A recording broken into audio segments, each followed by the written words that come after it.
Hi guys, and welcome to another Duloth Experience live stream. Today will be the first day we are going to stream on Twitch TV.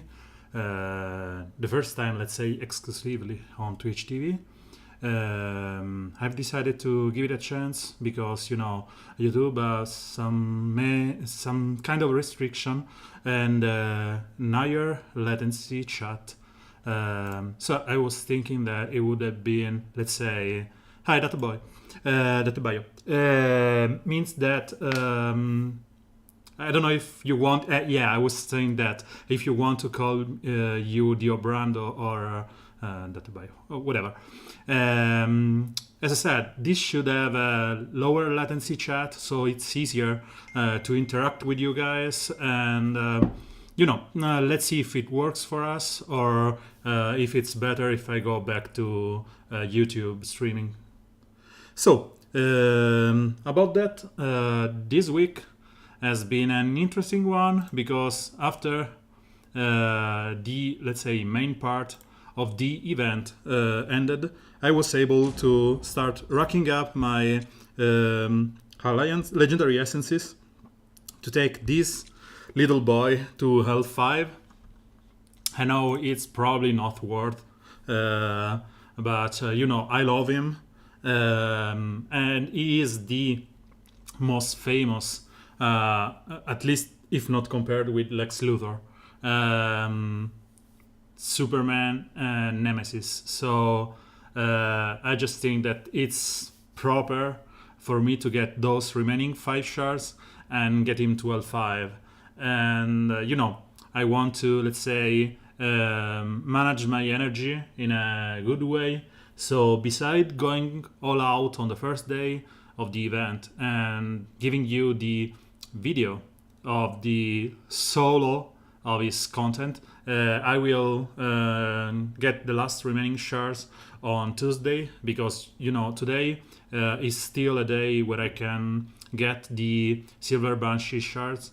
And tomorrow is a PvE day, so I will help my alliance doing the 40 or 65 heroic challenges. And then on Tuesday he will be L5. I will record some content with him, but we can start, let's say, showing something right now, right today. As of the other content in the game, today it's the last day. We can let's say compete in this tournament, which is, let's say, the same exact thing as the Superman one. The only difference here is today is for Red Robin, which I suggest you to get as higher as you can get.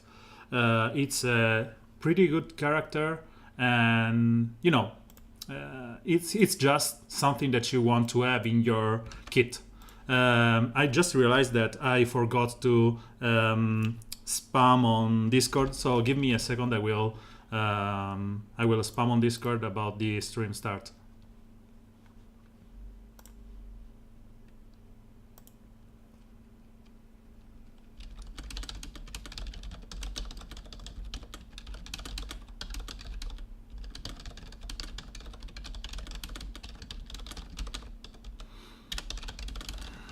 Okay. So here, this one.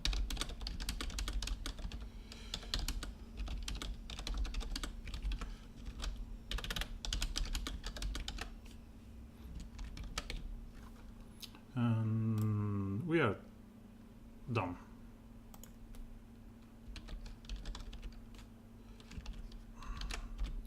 So everything is set up. I was saying, let's go on with this showdown. My target for this week is not to go crazy on it because I don't need all those shards. I just need 60 to get him to L4, and I will probably be able to get the wonderful purge here, or the 25% chance to use the random attack twice. I think that the 25% is kind of a win more because you a total have a 7.5% that this happen every turn or each given turn. While this one has a higher percent because it's not even skilled up and it's already 15%. So with all the crazy debuffs going around, I suspect that this is worth more than just some random more attack, especially because I don't use that many invisible characters. So I'm a bit torn here. If you are one of the guys that using the Robin, Red Robin composition, I think that the fifth one is way better because it gets so crazy with Robin. But I don't have him at L5, I don't even have him at Gear 11, so I cannot talk for experience. So I just have met so many Robin, Red Robin, Clayface, and Etrigan or whatever team that makes me crazy, that I know that this interaction is way good than it seems on paper.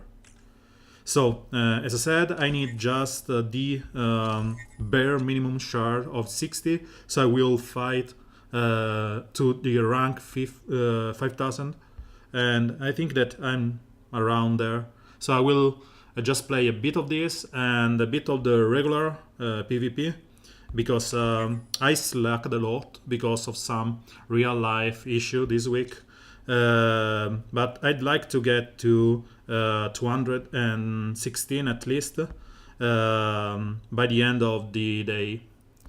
So I need 500 points, given or taken a couple of 20, and I'm just outside 100 point outside top 100. So it will be a long grind today, and so let's start with the most impending issue here, which is the showdown. As I said, I will stop when I'm around, let's say, 4,000, and then I will go back to the other one. And the nice thing that you can do in this kind of PvP is that because of the opponents are so low level, you can or rack up your alliance point or just test crazy composition. 14k against my 30k is no easy fight. So let's try and go quick here, and yeah, we can try and rack up some points, and then we will see in the next one. We would like to go for the 3-star fights. That's why I'm bringing up Etrigan, because you want this to take as less energy as possible, and yeah, that's it.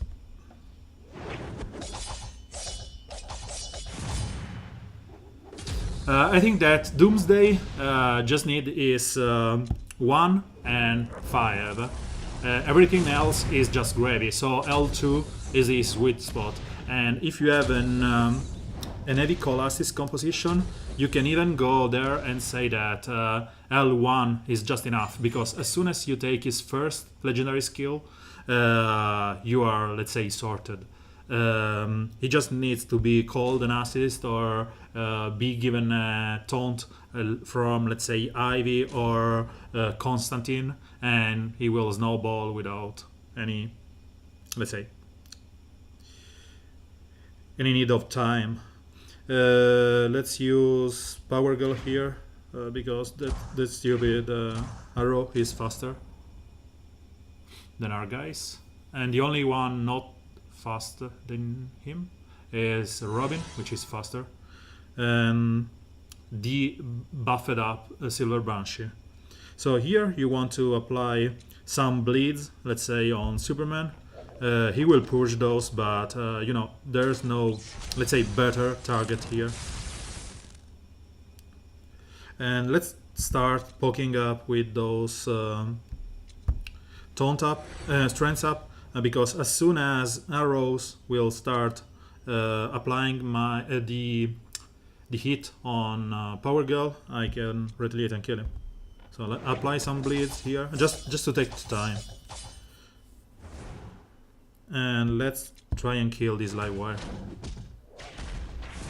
So she's dead. Superman will taunt. We will purge all those death immunity and whatever with our Civil Banshee. And I can go there and even AoE with Power Girl here because I don't care if he gets more buff up, because I will be able to just purge every one of those with Silver Banshee. And thus I can start kicking him.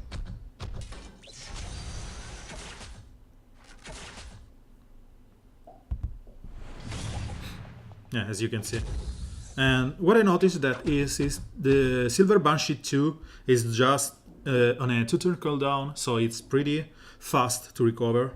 And as he has the immunity, I will try and stun him, because I don't want him to, let's say, get a lucky hit on my Banshee and kill her.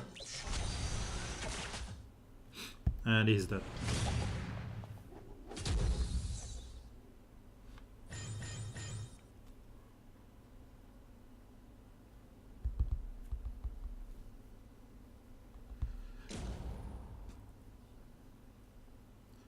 Instead of Doomsday, you just need this legendary here, which allows him to get one more stack of strength up, agility up, and stamina up, and that's all you want.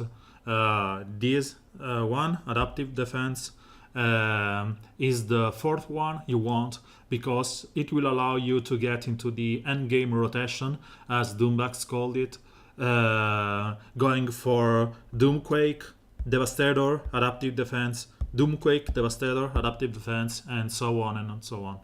The Devastator one is the last one you want to take, because it's way better to use the Doomquake and the Devastator than just chaining up Devastators.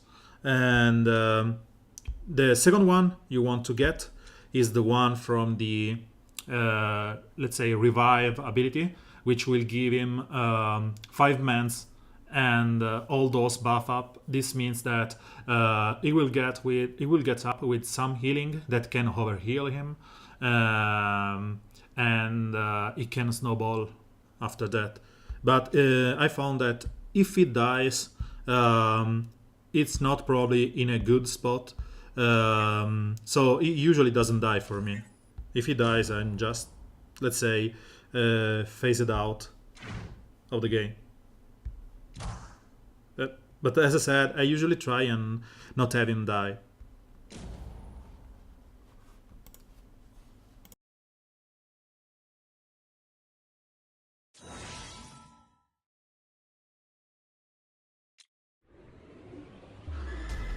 With the increased damage from the showdown buffs, Silver Banshee AoE, not even fully skilled, is scary, because she's gear 10 and she nearly one-shot everyone here.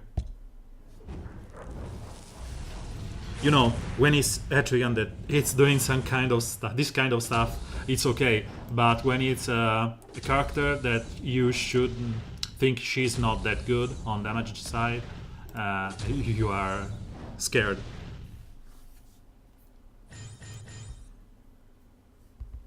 Yesterday was a day that I started playing in this showdown with a fully blue team, with Shida's one thing, Shioban, and who was the fourth one? I can't remember.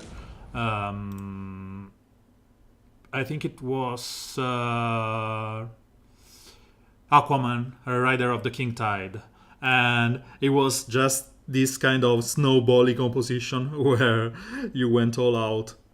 And if I can, I want to show you this strange interaction with Broccoli, Medfield, you know, and DOJ, because you can go there and apply the damage immunity from Broccoli to DOJ, and she will just pass it to the other guys.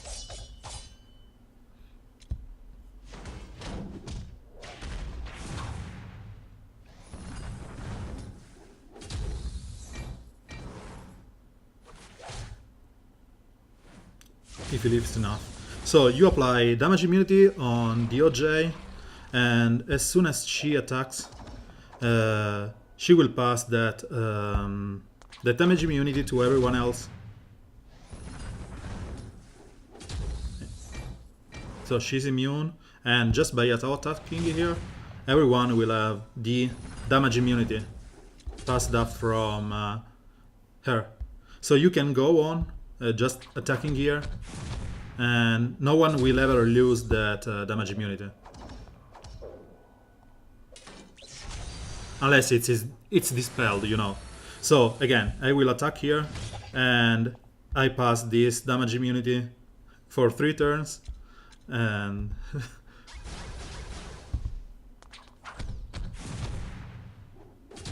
we were talking about this interaction with Doombugs on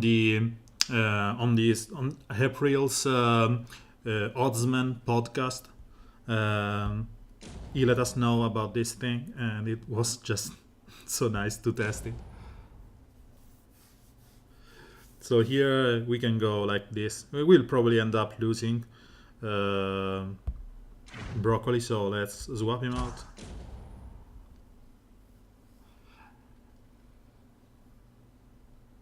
How did the Doomsday event went for you guys? Did you manage to, let's say, complete it? Are you getting its shards?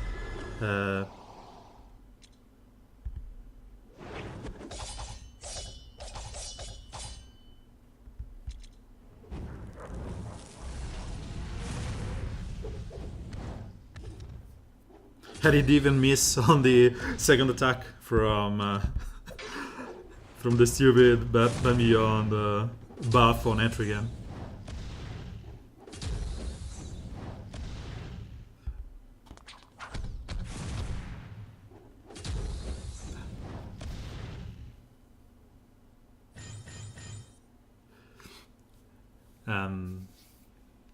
It's just nice.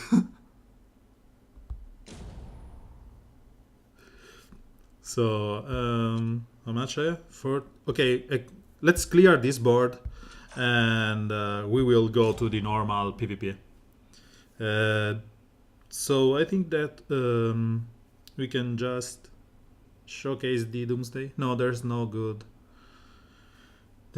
good to showcase here. I will showcase that because Winglight said that he has a legendary 3 Doomsday, but he's not using it because he thinks that it's not worth. I want to showcase, as always, that he is worth, at least to a degree, where he has a niche where you can use him in some given contest by giving him, let's say, taunt, or enabling him with call assist or stuff like that. So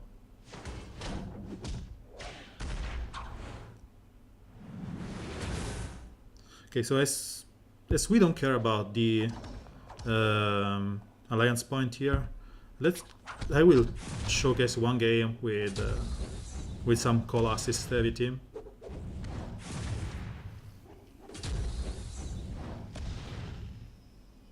I know I will lose some alliance point, but I think that the rest of Justice League or Reddit will, let's say, forgive me. So this is another, and let's use this team. And you want someone that can call assist because you want him to snowball out of control. And let's get our Doomsday here. And the other guys that you can use, it's or someone that can call for an assist, or someone that gets good when he's called for an assist.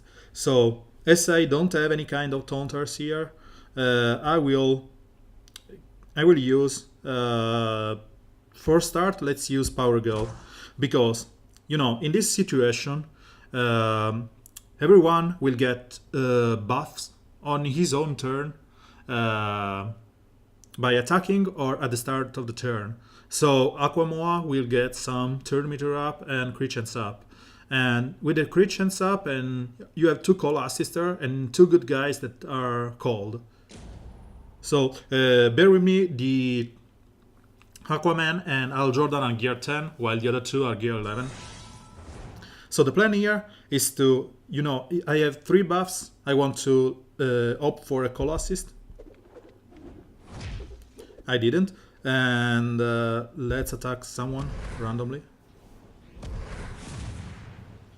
So you want to call an assist on Mirror.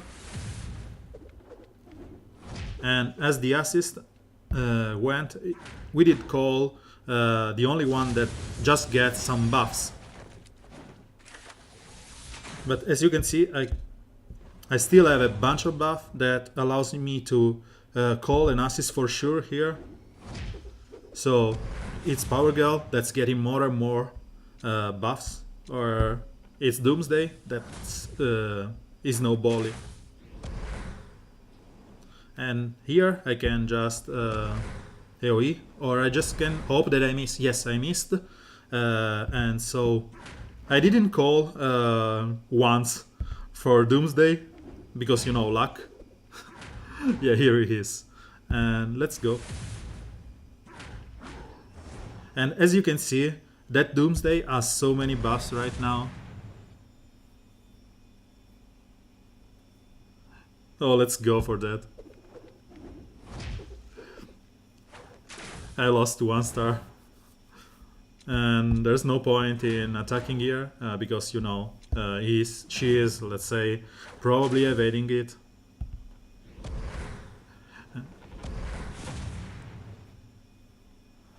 Doomsday is such a kind character, which is way better when he is enabled and takes the beat. And I've been told that people would like to use it, but they are scared about all those, let's say,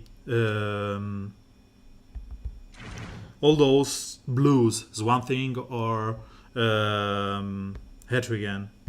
And you can use him in a way that you don't care about those blues, because in this kind of composition he will get so many buffs and stamina up that he will not care. So as you can see, I will call for Nastis by enabling Constantine. He will get a couple of stacks of everything and 2 turns strengths up. The enrage is not even an issue, because, you know, he will not care. You want to auto attack with him. And let's apply the taunt on him and the stamina up. And you will see that Shira, which is a monster against greens, won't do that much damage against her. So let's try and apply some damage randomly.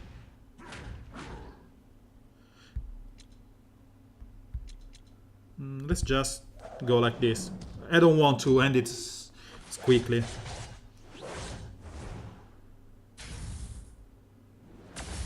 So as you can see, those blue are attacking him and he is not really caring. And you can even apply stamina up on him and fully healing him in back.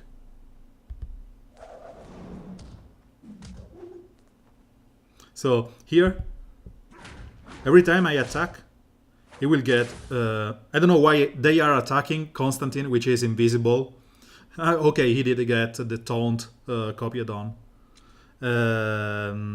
Let's buff up Doomsday and then call an Astis on him. So I have enough buff to use the Devastator, but I want to just attack here because, you know, you want to stack those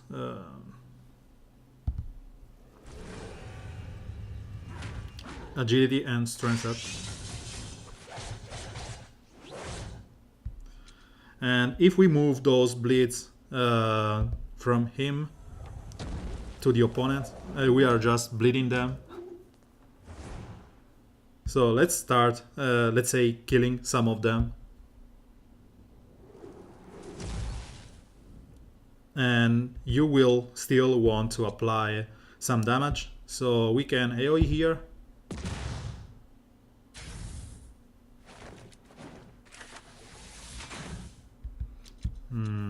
Don't know. He has invisibility, so let's kill Cheetah. Yep. Okay, and now he returns with more buffs than he did have before. Fully clean. We will taunt him up. And we'll keep bringing the pain. And I've been told that sometimes you get to keep your stars if you end up with the full guys, because it seems that they changed something in the latest patch. So I want to see if that's true. Let's start killing Sinestro.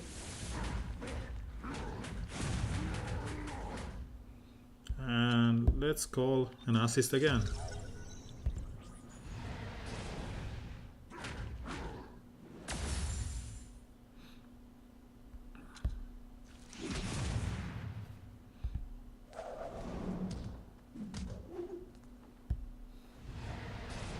Those bleeds cannot miss.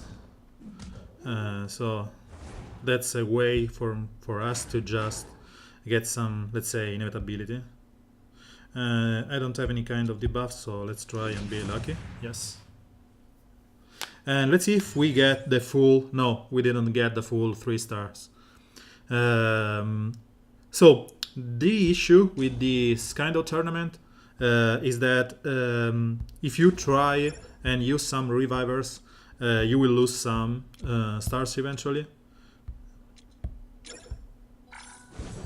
But we don't care, we are just showcasing some fights. Another super funny team with Doomsday is this one. Remember that my Lobo is gear 10. And this is all about having your Constantine fully protected by the multiple taunt from Lobo and Doomsday. So here you want to just, let's say, showcase the thing. I would have applied some damage on Silver Banshee, but I don't care, I just want to attack with him.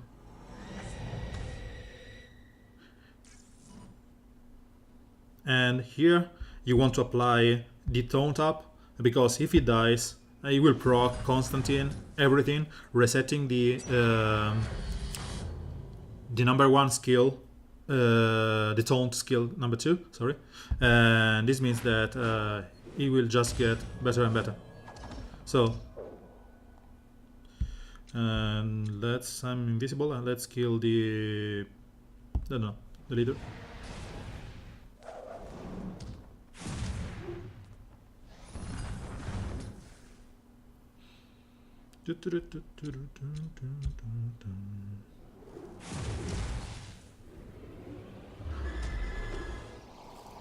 And all those trends up, stamina up on Lobo means that you are basically able to withstand a lot of damage on him. And as you can see, Lobo did have his stamina, he's dying.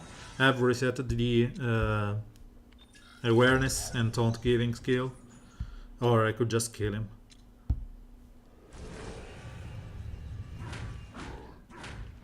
So let's kill him and move to the difficult PvP, the one that I need to win to unlock some Grodd and be able to showcase some Grodd events next week.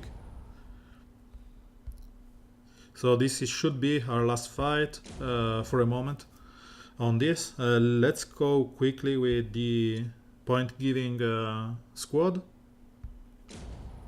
And then we will move to the normal PvP.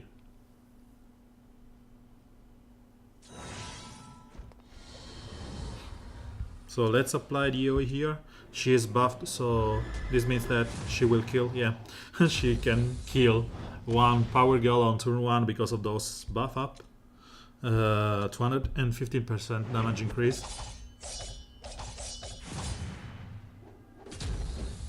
And Etrigan can just destroy everything.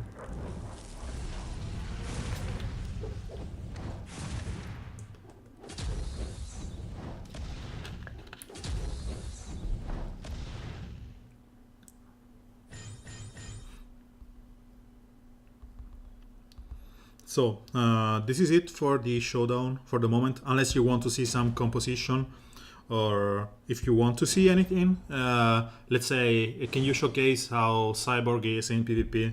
I will do here, because there are gear 10 like this one, gear 10 or less guys, so I can play slowly and don't care about it.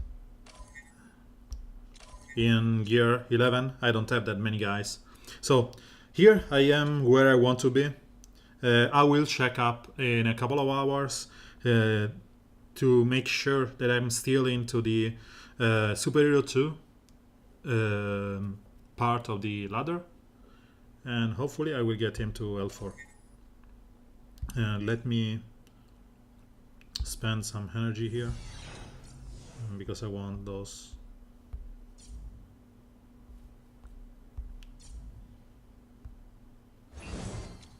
Okay, so let's go to the normal PvP. And we have a new board with a couple of Constantine teams. This Grim Reaper one, which will probably make me cry a little. Yes, it's the usual Clayface team that I hate, because, you know, Swan Thing will keep buffing that Bane that is going to attack like 10,000 each turn. And, you know, let's go by one. So this team has a gear 10 probably is one thing, and everything else is gear 11. We don't want to use the, let's say, Alliance character here. We can go for the usual team, because, you know, Swan Thing and Etrigan are a good counter for my opponent's Swan Thing, and Power Girl will be countered by Superman and the two blues. And as of Bane, he's just there to die as soon as I want with Power Girl. Or we can just use this one with the Harlequin Magister taunting, which is a bit scary because of Power Girl, and she can one-shot her, especially if it's called and assist by Constantine. And this may be an issue, but, you know, or we can use this one and don't care. So, any preference? Do you want to see any of them? This Constantine team with Doomsday and Ivy. This full red team, which is devoted to kill revivers and self-healing guys. Or our usual Superman and Etrigan team.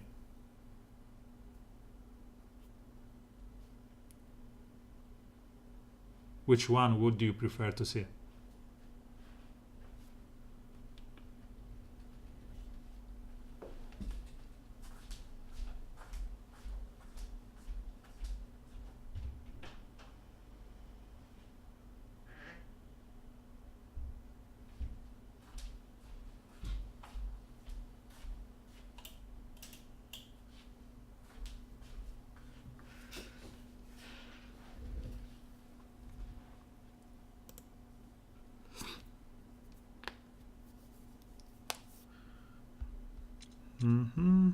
Let's show this. And the plan here is to give enough turn meter up to Redwood to be able to ignore Power Girl Stoned and attack Swan Thing. The other thing that we could do is to debuff Power Girl, but we have the issue that we will probably end up giving her turn meter up. So that's not something that we want. And here you can go on Swan Thing, or you can go directly on Constantine. Constantine will be better because you won't have all those turn meter down and whatever when Swan Thing dies. And will be better because of the enrage on Swan Thing, which will force him to use his 2 instead of his 3. So I will go on Constantine, and because True Sight here lasts 2 turns, I will be sure that next turn I will still be able to hit that Constantine. And here I want to just try and bring Constantine down enough because I proc the true sight. And yes, I did even kill him. So that's good enough. And as long as Power Girl doesn't kill our Harlequin Magister, we should be fine. And let's attack normally here. Because we don't want to give Mans on Bane.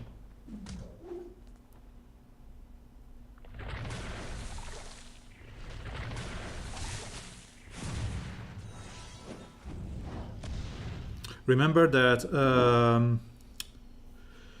Constantine died with healing immunity, so that's the reason he's not back. And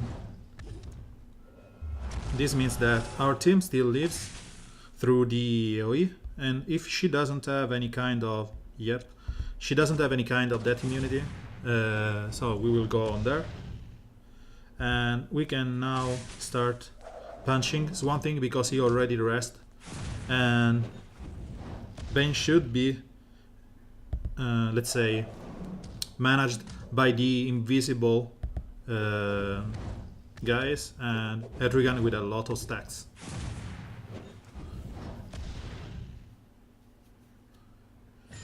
Some guys thought that, or said that Etrigan was nerfed, and one friend from the Alliance ran an extensive testing where we gathered some data on Etrigan in various gear level, gear 10, gear 11, and so on.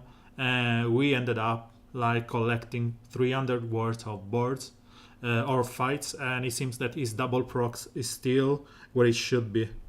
So let's keep playing this team, or maybe you want to...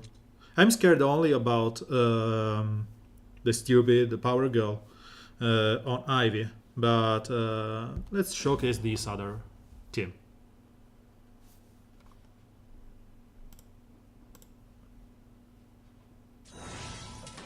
And as we move to Twitch, if you were a previous follower on YouTube, please remember to follow up here, so you will get your notification when I will go live, and you know, we'll get some kind of visibility.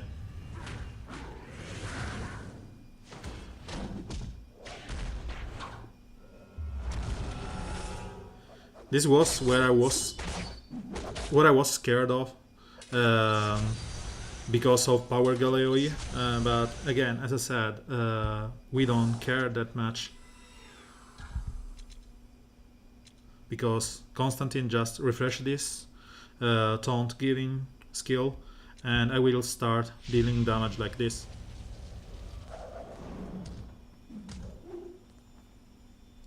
So she doesn't have any that immunity. Yes, she does.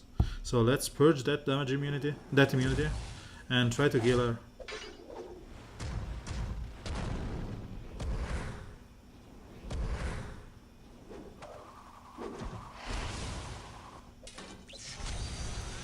So here you want to apply the taunt on... No, let's just attack here and apply the bleeds and whatever.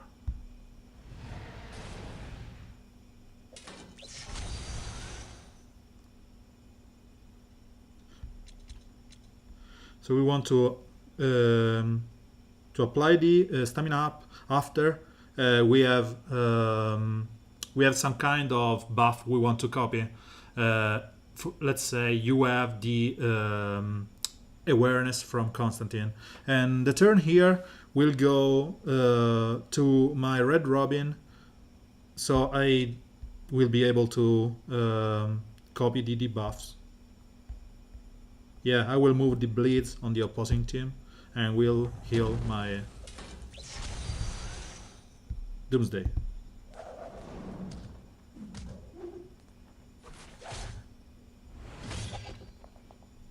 So here Constantine now has the taunt giving skill on Doomsday. Let's hope we call for a double. Yet we didn't.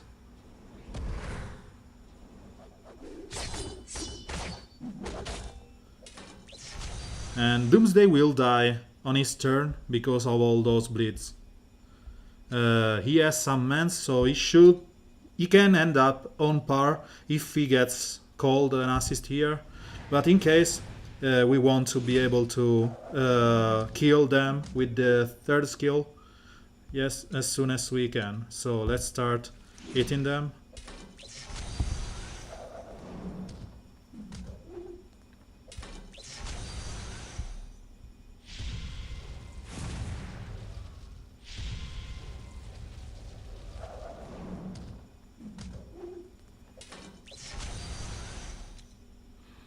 And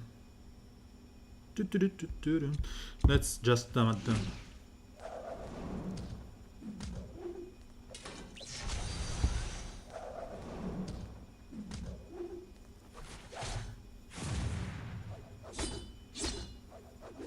She didn't even get a proc for the bleeds, so this cannot miss. And I didn't even call an assist on it.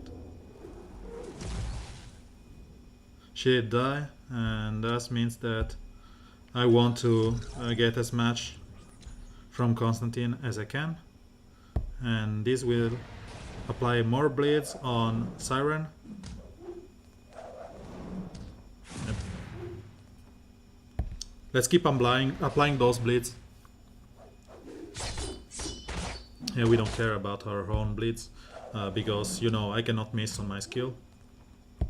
And she is dead on her turn.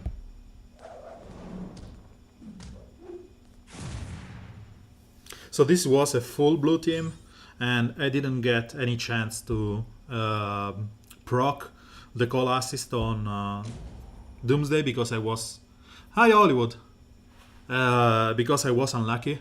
But this was something that she wanted to, let's say, showcase Doomsday team with a full blue or nearly full blue team. As usual, when I see an Harlequin Magister, I will go playing my stupid team with the Steppenwolf led. Because I don't care about the evasion. You can remove them in so many ways nowadays that you may not end up carrying. But the issue that I have with Harlequin Magister are the enrages. And I'm so angry at those random enrages that I don't want to see them. That's why I use my Steppenwolf, because I don't have, let's say, a properly set up Al Jordan. Nothing, Lucky Man. We did just went through the showdown because I was counting to get some rank 5000 here because of those sweet Red Robin shards. And I need just 60 of them, so I will settle for rank whatever, 5000. And I don't know if next week I will be able to play with my normal roster. So if that happens, I maybe end up pushing hard for the L5 Red Robin. He's one of those characters that is worth getting up to L5, but I didn't want to invest today because this week I had no time to play.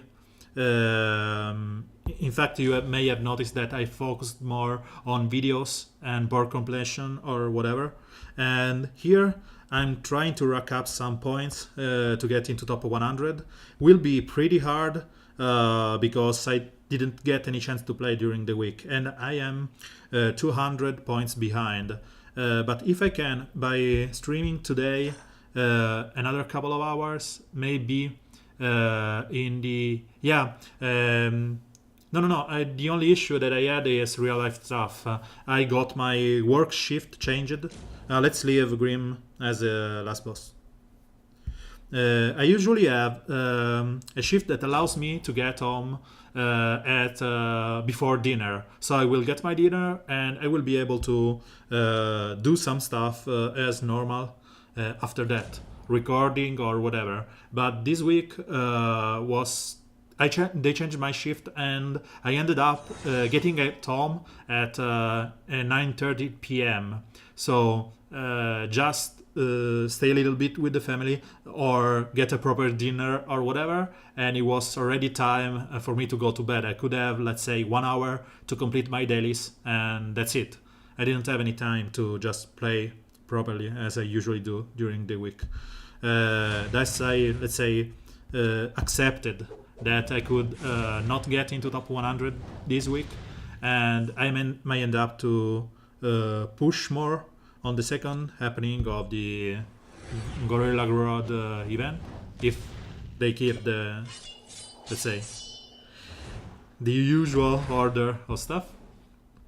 But beside that, it's all okay.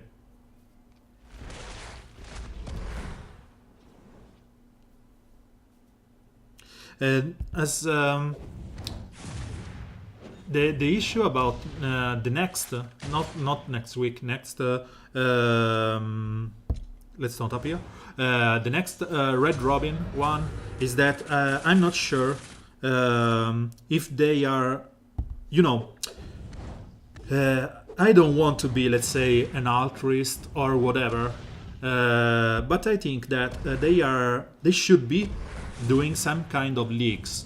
And if the, let's say, normal guys without any kind of legendary guys were not able to play during this week event, because it was only a legendary kind of event, I think that it's proper that during the next one here, open to all heroes, the guys like me without any non-legendary hero are not able to play. They won't do that because they will probably enrage so many guys if they do that. But I would like it to happen because I want, let's say, the normal guys to be able to get those shards. And if you allow the whales or me or the other guys to compete in that kind of events, I will just go up with my big roster and no one will be able to outpace me.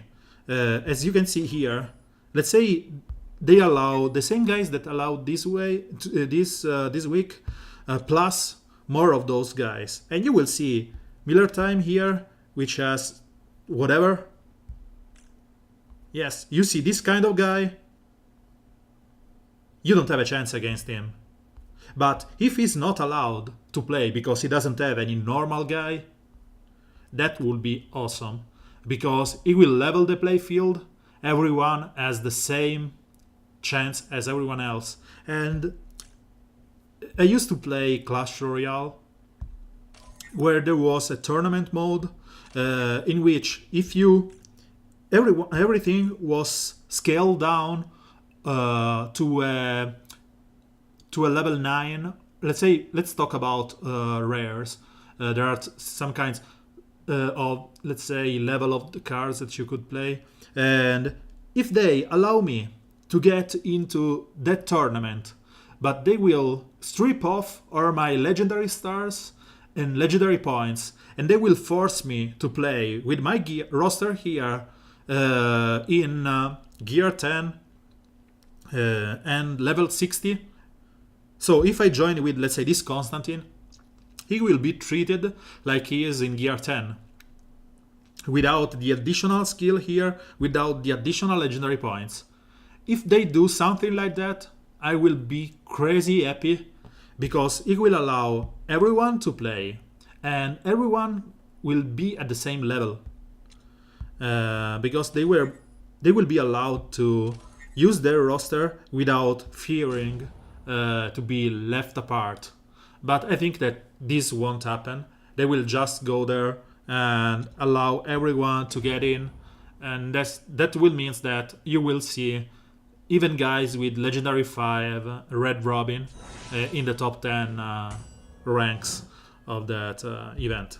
So it is what it is. It's, let's say, a bit risky.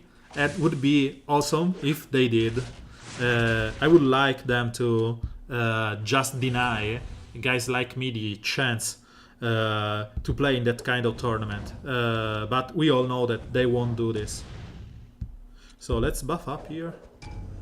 And as soon as my... Sure, it did even hit. I love when this interaction with Cyborg and Steppenwolf, it gives him so many hit chance up that you are able to use the cannon on turn 1. And as this is the things that he usually does, Cyborg, use the cannon on turn 1, you will end up one-shotting someone on turn 1, and that's crazy nice. By the way, I rambled a lot. What I was trying to say that is it's time that they will give us some kind of leaks, because as much as it's fun to just destroy guys in gear 10 or 9 or 6 tier, I'd like the competition. I don't want to lose, don't misunderstand me. I will try to do my best not to lose. But when everything is just... Where did I go with this team? Against a POT-led team? Okay, I'm screwed. I was saying, let's try and kill... we need to be lucky, and we have to try and kill that Harlequin Magister before POT goes. So we get Etrigan stacks, yeah. No, it's okay. Killer, thank you. So I was saying, they need to have some kind of leagues, because you know you want to allow everyone to be able to enjoy the game and have a, let's say, comparable experience. You don't like the 391 or the normal one? Which one you don't like?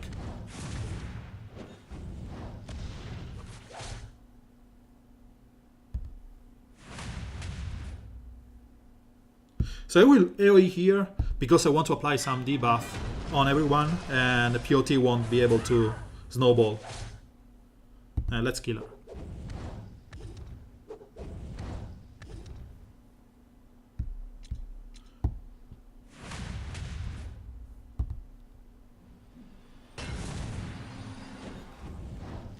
Okay, so I did a long post on the other time and another one on during the week about this new system, the 3.9, and I think you have the pros and cons about it, because you know the experiment. I will tell it for the guys that didn't follow my experiment during the last week.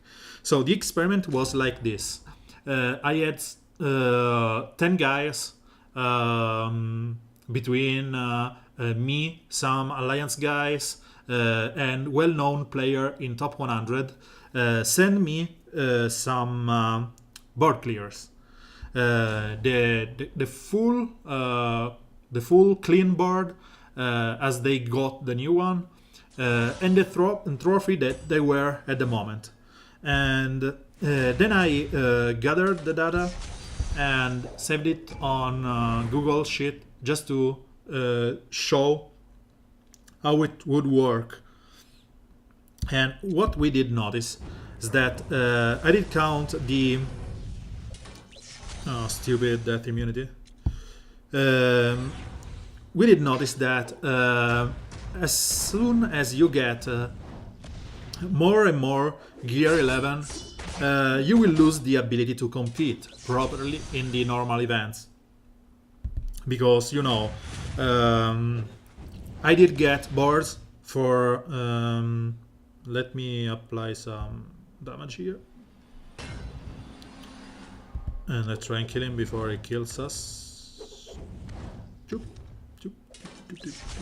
That immunity is good. So I was saying, I did get, if I 3-starred all my boards, something like 17 points, 70 points per board, while guys with just a couple of gear 11 would get up to 100 points per board clear. This means that over a long week, you will have guys like me having to spend money on the game because we have a better roster than the guy in gear 10. I have a friend, which is Daniel, DP0247. Sorry, that name's every time makes me go crazy with the mind. Daniel, which is one of the Reddit moderators and the leader of my alliance, which has had just a couple of gear 11. They were Harlequin Magister, Arcus, and DOJ.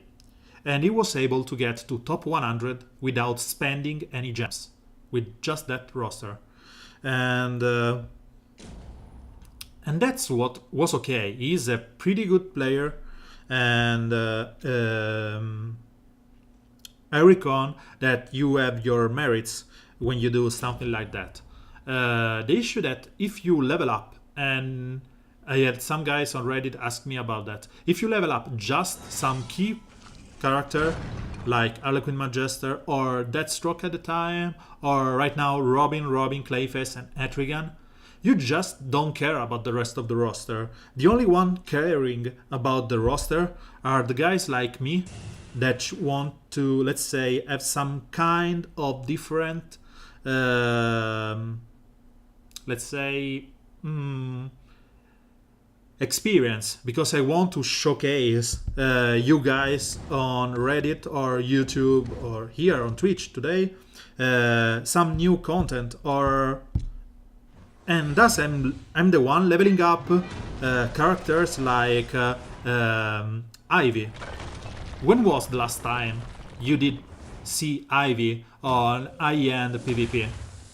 Never, because no one cares about her. No one's even bother leveling her to that level, to gear 11, because the resources are so scarce that you won't have enough to level everyone unless you are a big whale. And then my ability to showcase new content, new characters, or whatever just hinders my ability to get to top 100 consistently. Because as you can see, this week I did skip some fights because I had to focus or either on the normal PvP or the showdown, and I was below on both because of that. But I could get there on the showdown quickly enough. Yeah, and the issue is that you can get there only by grinding hard, which means that you will lose so much time compared to the guys that just do their 30 fight every days and they just snowball in front of you. That's the issue, because it's like they are saying us, please don't spend on this game, because if you spend your real money on this game, you will just get screwed. So let's use the same team as we did before. You will just get screwed, because, you know, I will spend to level up my guys to show something, and the something may not even be something worthwhile seeing it, because, you know, as I said, I don't think that anyone will ever use Doomsday in top 100 fights, but it's just nice to see, and I think that it's worthwhile seeing it. But it's not the best thing that you can do with your resources. I would have been way better in using, let's say, upgrading my own Bane instead of Doomsday, and yeah, that's it. Instead, I did upgrade my Doomsday, and I'm fine with that. But you know, that's an issue, because it shouldn't happen.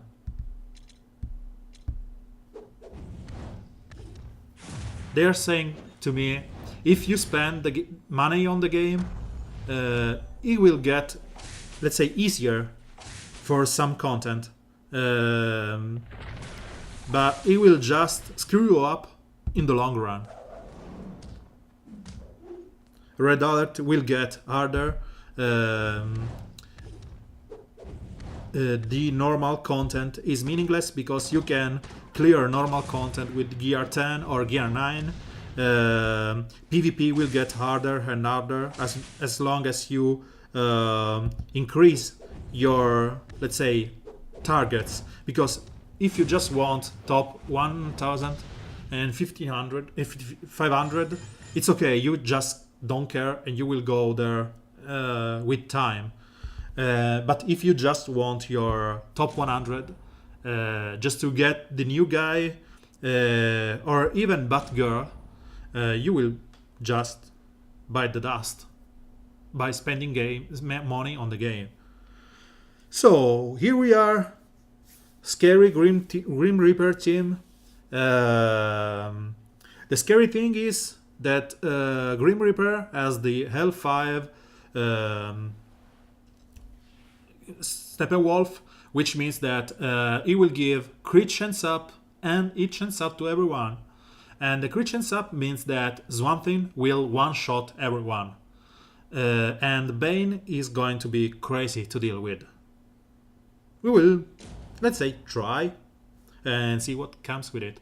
And the issue that Steppenwolf 2 ability on Legendary is that it will clear all my debuff that I will place on targets. So I won't be able, let's say here, to apply what I would do, which is apply healing and buff immunity on Clayface, because he will just use the 2 and purge those.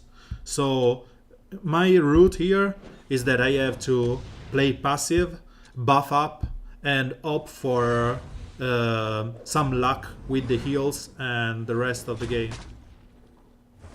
So the best things that can happen here is that Swamp Thing uses his 3rd on Superman, and instead he did use on Power Girl, but we are okay because she did get some healing up. And again, here you don't want to use the 3 because it would mean that only Steppenwolf will purge it if he goes for the 2. So let's keep taunting. And let's try and bring Clayface down enough. And Clayface here will... He didn't. I was scared that Clayface would go with the 1 skill on Superman, meaning that he will steal my hard-earned damage immunity. It didn't happen, so we are fine. Let's try and bring Bane low enough, or down.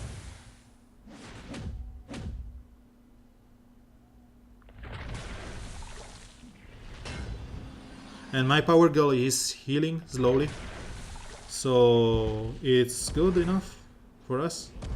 This double proc is way good. And let's try and kill...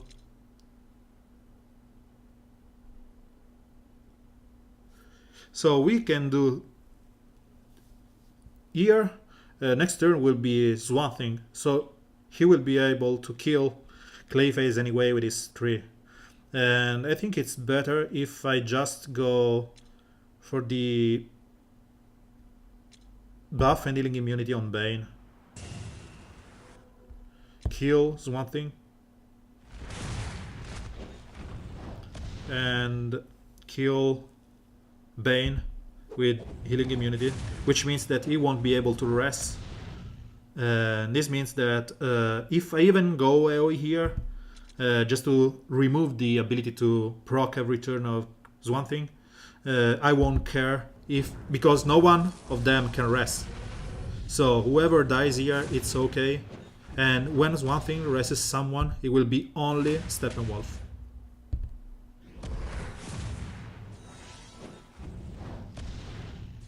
So here I will just want to apply some damage randomly, and let's see if I can kill them before they kill me. So this helps with removing the awareness. Sadly, my Power Girl won't be able to kill him unless I get a double. Yeah, I did get it. So it was not such a mess. I was scared about Steppenwolf procs. He's 2 and removing my, let's say, debuffs. And returning to the old system, as you can see here, I get penalized because this guy, Jonah XMX, has 100 and, let's say, 1900 points. And he decided to use some gear 3 guys, gear 2 guys, okay? And he's on my boards when I am 137, right? And why do I get penalized for, let's say, meeting him? Let me choose to. I'm going to play with the best player in the game, the top 100 guys, and I met still low ranked guys, and that's something that on the long run, if I stream for another couple of hours today and I meet, let's say, 10 of those, my let's say morale will be so low because I will knew that instead of meeting the guys like CR or Reitling or Danny Bass or whoever, the guys in top 100, I'm just meeting these 899 guys, 900, 993. I am 300 trophies above them. And that's a big issue. I shouldn't be able to meet them. So until they fix this kind of things, you cannot play properly and your morale will be lower and lower. While with the 3-9 system, whatever I meet is the same. If I meet, let's say, a guy that just started today and by any chance he gets up in my league, it's no biggie for me because it will be easier for me to beat him. It will be just easy for me to beat him, and it doesn't get any kind of shame because, you know, here when you lose to someone, you will lose points, right? Okay, you will lose points. When you go there in this showdown, when you lose, you don't lose anything. Okay, so the guys in gear 2 that decides to rack up some points to get to that 100 trophies here, just to be able to get 30 shards. Okay, he wants to play a full board and go on and be done with that. So he will get 30 shards of him. You know, that guys won't be destroyed by me because I won't steal any points from him. I won't be able to hinder his gameplay because he will simply refresh the board if he can't tackle me. But if I met him, I don't get penalized for spending money or time or whatever on this game because, you know, I didn't spend a dime on this game until last June. So it's nearly a year right now when I'm spending every month or every other month for a 100 pack. So I may be considered someone who spends money on this game. But there are guys like the aforementioned Reitling, which are just free to play, besides some crazy offers like that did happen in the shop. They are practically free to play. So they can enjoy the game, they can get to top 100 without spending so many gems. And yeah, that's an issue because my choices shouldn't penalize me for what I did. And I don't know what to say more about this, but you know, I'm still playing this game. I still love this game. I will be here until something ugly happens, or just they decide that they are getting more and more into a field where you won't get anything out of the game. And I think that in this moment, with Marvel Strike Force out there and all the good things that that game is doing, raids, blitz, and whatever, even Warner Bros. Is, let's say, motivated just to up their game. So I expect some new content soon-ish. Just because of that. Just because they need to answer another game that can end up stealing customers to them in the long run. So to do that, they have to do something. And I think that's it's something good that is happening with the game. And yeah, I hope it just keeps going on and on. And we will get new content, maybe chapter 9 and 10, or an easy way to get to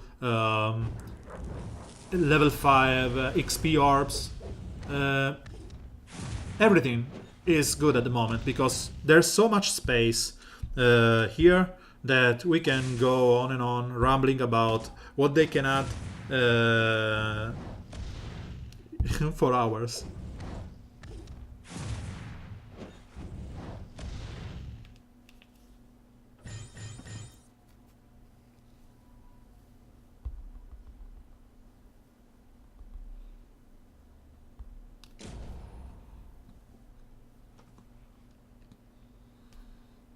So let's think about this guy. I can even go there and do something like this. So that's an issue. As you may notice, this guy is in full gear 3. And if I go there and maybe I just get screwed up by some bad RNG or whatever, I may even lose 1 star to him. It won't happen, but you know.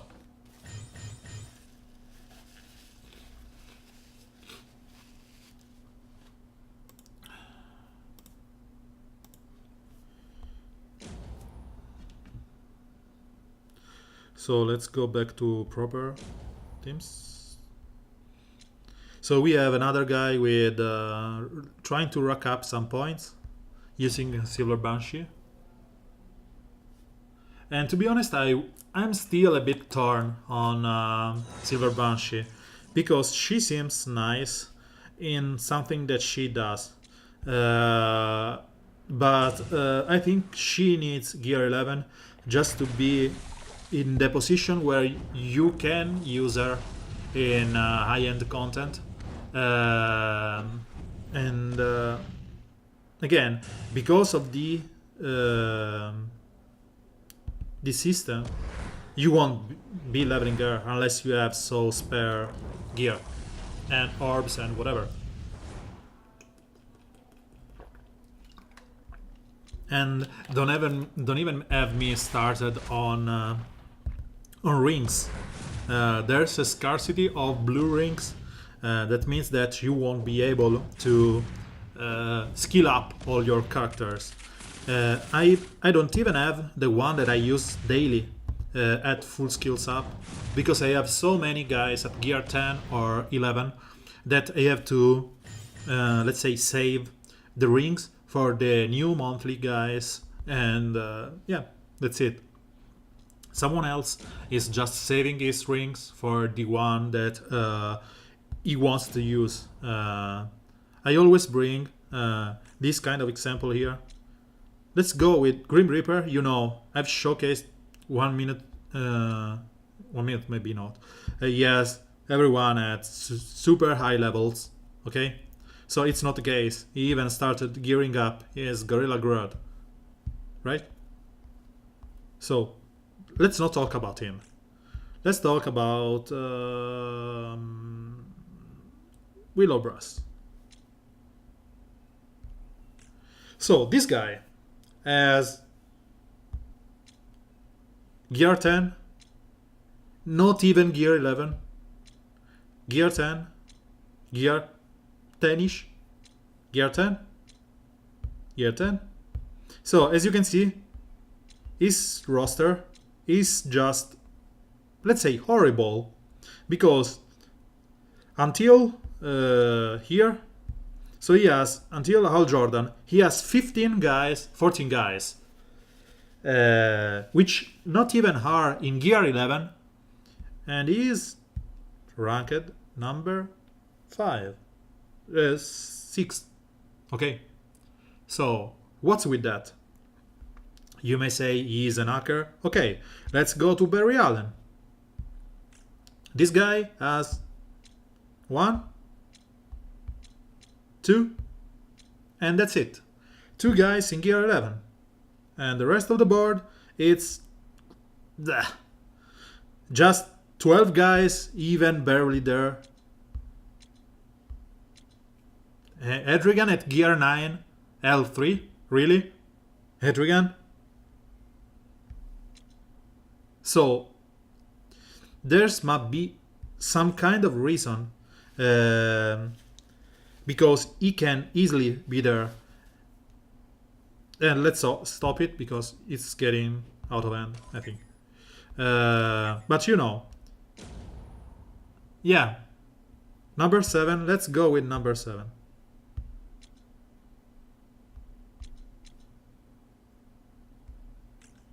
Yeah, not even 1. So, why should this guy spend some money in the game when he can get to rank 7? Rank 7, he will get the 2,800 shards. No, maybe not. 280 shards, and he didn't have a gear 11 guy.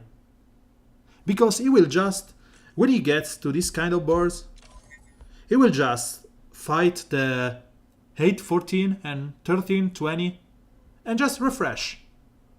On the long run, that's worth more and more and more than my board.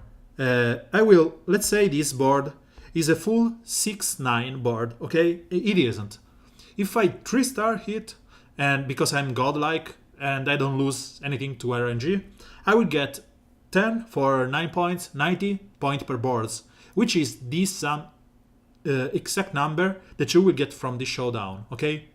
And so it's 19 for me for 10 energy. Let's now think about this guy that gets 1320.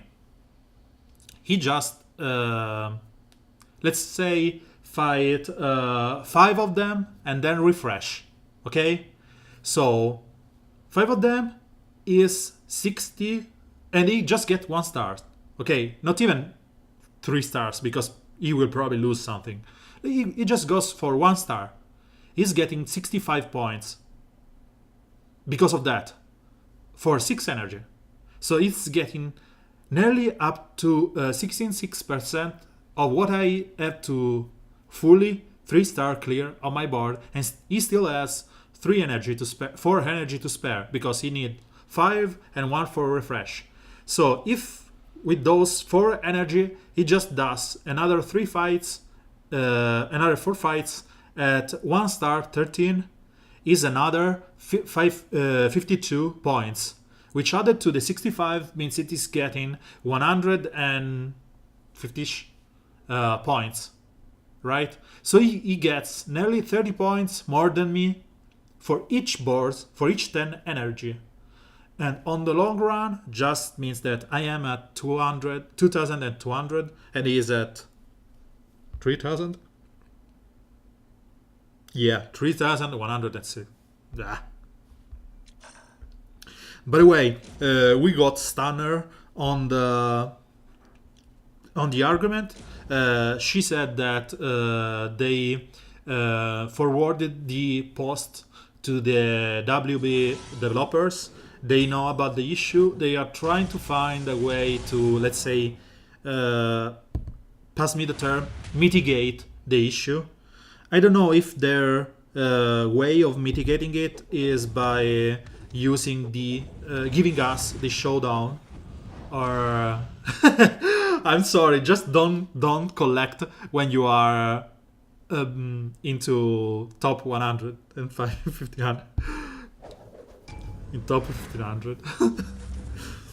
Yeah, it will be get harder and harder. The issue we are talking with that bio is, or Dio Brando, if you prefer to call him like that, is that he is in gear, let's say 8, and is nearly into top 1500. So as soon as he stay below that, he will fight guys on his own level, and as soon as he collects by mistake or because he wasting some energy, he just moves up from rank 5000 to rank 1500, and it's just big whales and monster team with the 30k teams. So what I'm suggesting here is that you never collect when you are into, you check your top heroes. If you are in 1500 or less, you don't collect. You just go into battle log here and play for the fun against those guys, because you will still get a couple of points here and there, but other guys will play in the meanwhile, getting way more that you are achieving, meaning that you will lower your score as the time passes by, and this will allow you to, let's say, play into a more comfortable league. And that's what a couple of my friends are doing. They are in gear 10, in gear 8, and they are able to get to top 1500 every week, because they, I don't want to say exploit, because it's not an exploiting. It's not something that you are, let's say, doing with malice, but you can use the loophole in the system and just get the best out of it, because no one will be there to say you, oh please don't waste your energy, oh please don't do this. They will just allow you to get to top 100, rack up those sweet shards, and just don't care. Again, if you noticed, let's say you are a new guy, and for some reason there's in the shop one offer for Superman, Power Girl, Steppenwolf, and Etrigan here. Okay? You can just level up those 4 and win everything. If you noticed, I'm just playing these 2 teams, which are 5 guys and nothing else. And I'm one that is leveling up, I didn't even notice my opponent teams. I am one that is leveling up his guys just to have fun with the game, or maybe experiment on stuff. But you don't really need to do that. You just can ignore everything and play with what you are given. This is how I tackle Deathstroke's death immunity.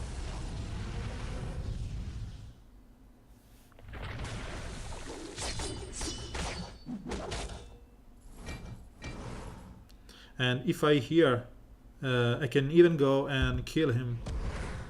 If I get a double proc, no I didn't. And he is dead. Because of the lack of that immunity. So this will always apply bleeds. So I will try and bleed her, and she didn't even die. So this is easier than done. And now I need some way to stop Siren to get those evasion up, because if not, she will go out of control. So if I can kill her with Etrigan before she gets to 10 evasion up, it would be so nice.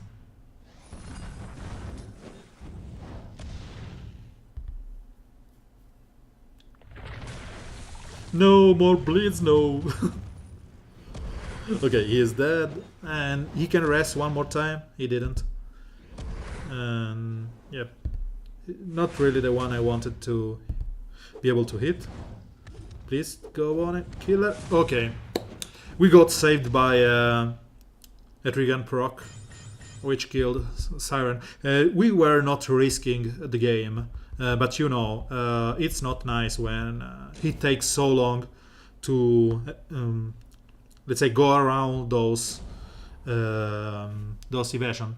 And this is some kind of team which I want to go against, because for starter, it will force you into thinking about the game.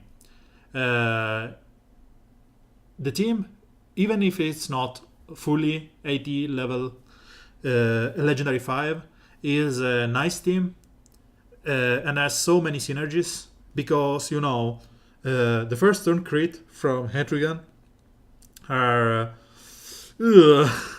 so crazy good, and you have that monster of a taunter in Clayface, and luckily for me, Arceus will just taunt up, buff up on turn 1. But if he goes for the issue challenge, you don't want to be on the receiving side of a crit chance, 100 crit chance issue challenge from Arceus. The good thing here is that they all have to attack my Power Girl, and the crits will enable Superman to taunt up.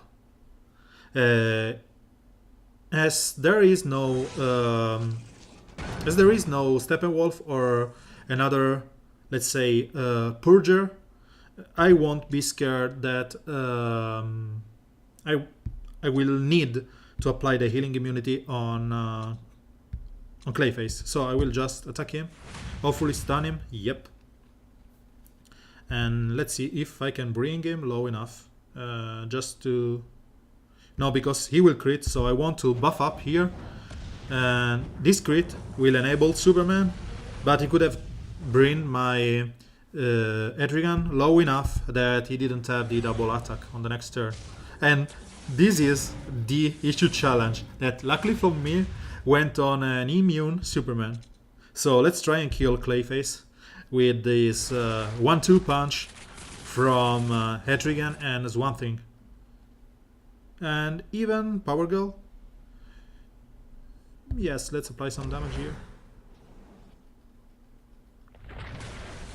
So let's keep the taunt up, and let's try and kill Clayface. Oh, I didn't get the second proc, so I need to bring him low enough that the bleeds will... Oh, it is dead. The bleeds will kill him. Still, all those damages from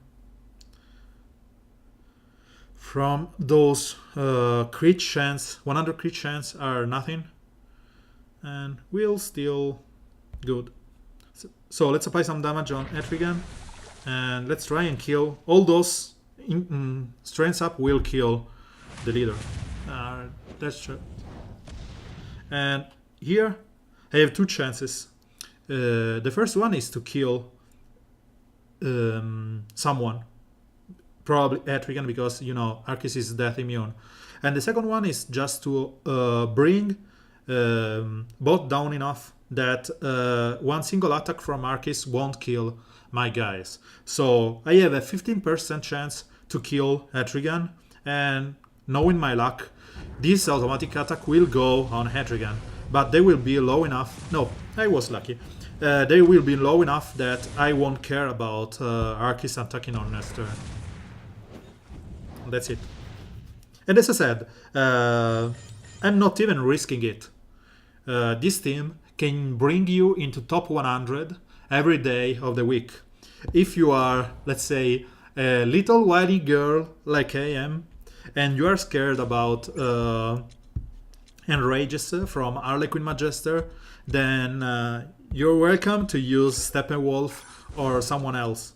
But if you are not, and you can take one enrage on your team, like a big guy, then it's okay. Just get all those 4, and you can even use, let's say, Constantine instead of Swamp Thing, or someone else, or you can use Clayface instead of Power Girl, and you just get to top 100.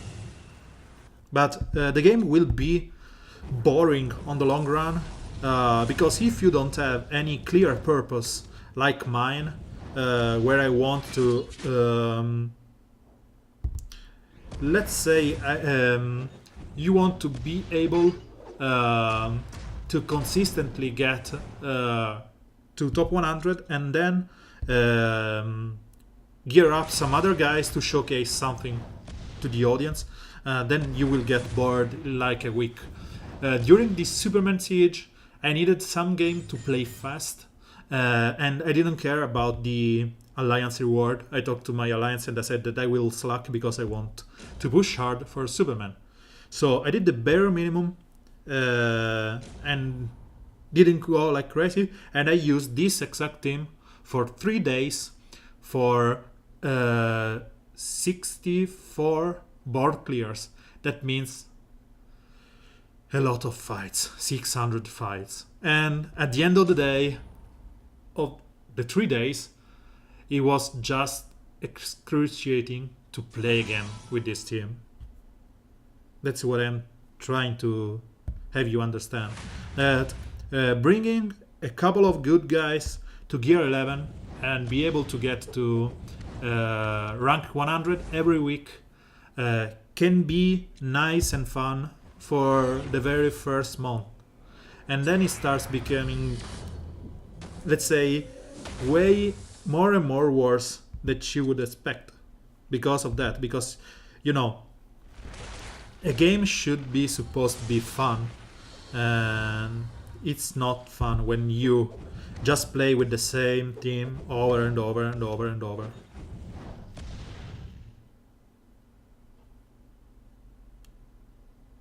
I don't know if it seems that Bane is overhealed here. Yes, he was. And let's try and remove that. Let's kill Enchantress if we can.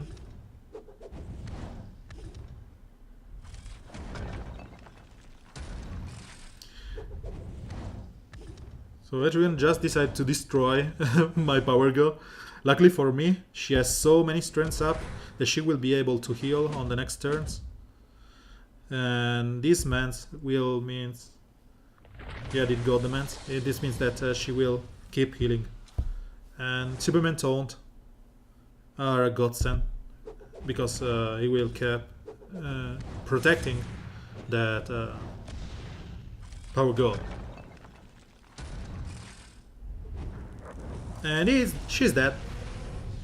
You know, it happens. So no more Superman Taunt here. We don't need that. Let's kill quickly that stupid Hetrigan. Which, with those bunch of intelligence down, will be hard to bring down in a single turn. So we need a couple.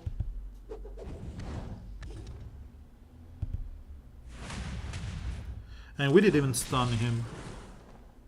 So let's keep applying pressure on Hetrigan, and we will end up killing him eventually. Yeah, sure. This will do no damage. So we rock up some intelligence up. Hi Darnik. Are you Darin from YouTube?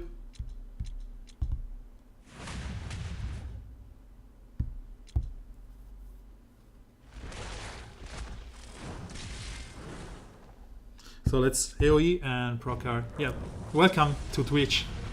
Sorry if you prefer the YouTube streams, but I wanted to see if the chat is faster and more interactive here. So I will test for a couple of weeks here, and then I'll decide. Seems that Twitch has a, let's say, better gaming response, but there's no WB presence here, while on YouTube there's an official channel, and yeah, that's one of the reasons. Oh, okay. YouTube was not a good experience for you. Fine then. To be honest, I watch streamers every day on Twitch. So if I think games, my, let's say, default habit is Twitch. I never watched something on YouTube before, but I thought that YouTube was a good starting point for the stream, and then it's why I decided to start there and have some videos and being known there, and then eventually moving to Twitch. And I will try and keep the two things as everyone else is doing. I will try and keep uploading videos on YouTube, like the one from the beginner experience or whatever, but let's clear all those easy fights. But I will stream more on Twitch, and there's one thing that it's better on Twitch. There's a program on the iOS which is called Mob Crush, which allows you to stream directly from the iPad. And as you may know, when I am at my parents', I'm not usually able to stream, and instead I will try maybe let's say a mute stream where I just write up and play, because it depends on the schedule, but I will probably try and do something when I am at my parents' next week, because again, I don't know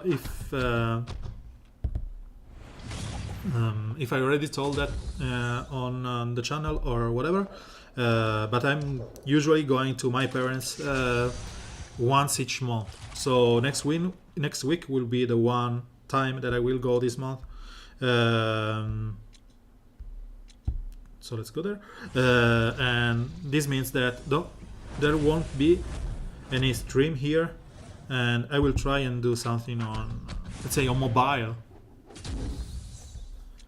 So let's bring the paint.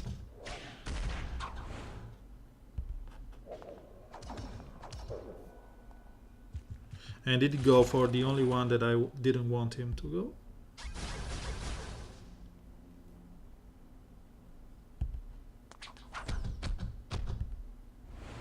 Okay.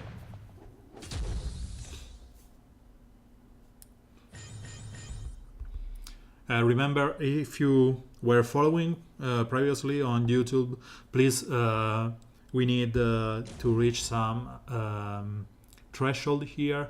So follow here too. We are trying to get to the affiliate one, where I can have some custom emotes or whatever. So it will be at least nicer here on Twitch, because I will be able to get my Superman icons and, you know, that kind of stuff. So please follow. I don't know if I'm going to have the subscriber mode. Yeah, I agree with you. Doomsday is horrible to play against in the heroic challenge, because, you know, those kind of heroics, they have a higher health pool, which means that they will, let's say, exploit the fact that they are bosses. And thus you need some kind of snowbally character like Doomsday himself, or your own Cyborg Flash cheetah just to be able to contest that big fatty health pool.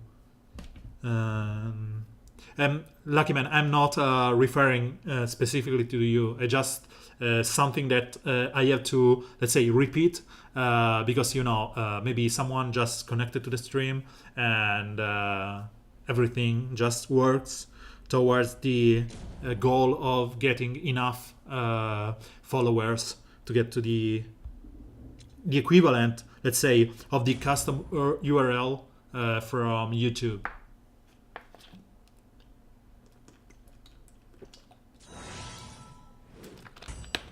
So again, proper PvP with the non-trivial teams, and let's try and see if we manage not to die against this Jessica Cruz-led team.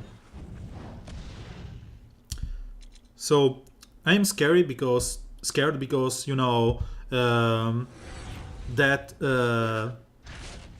Zatanna will just purge my power go. But I will get enough crinchets up on Etrigan just to be able to kill them. And the point is that because I got attacked, my power girl got enough turn meter up to go before Z, and I will be sure to kill that Harlequin Majester. Getting some intelligence up on Etrigan, and this means that yes, my power girl is dead, and I will taunt up on Superman, but everyone else will die to Etrigan. Maybe all those shields will prevent someone to die, but we will see. So someone is going to buy the dust, yes. So JC just died. Sure got with your AoE. Thank you, all those intelligence up.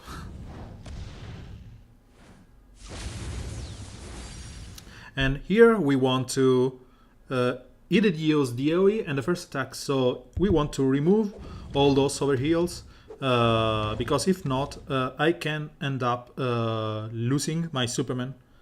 And here I want to try and stun him, or what I can do is to apply the buff and healing immunity, so even if he kills my Superman here, he won't be able to buff up. Thus meaning that I will be able to capitalize on that on the next turn. Yes, it was a good move. And let's try and stun Z here. Yeah, we did stun her. So let's kill Z if we can. Keep stunning Z is the way that I can win this. I want to buff up. And the taunt is enough not to have my own Superman die, and this double attack can, yeah, nope. Just a sliver of health. She was alive with a sliver of health. And let's start the stunning. We have to kill Z, so I will AoE here, and now for the second attack on Z. And this means that my Superman dies. It's close to that. Okay, so let's stun her or kill her. We did kill her. My own Hetrian is healed back to full, and I should be able to kill his Hetrian on the next turn. Yep, the stun means that I will kill him. He's dead. So nice team, he got there. Jessica Cruz can be one hell of a character to face, especially if they use some kind of... Yeah, Super Bill, I got this exact team I was minding of with Swamp Thing and Revivers. Because they are tough to beat down, and Jessica Cruz does a lot of damage.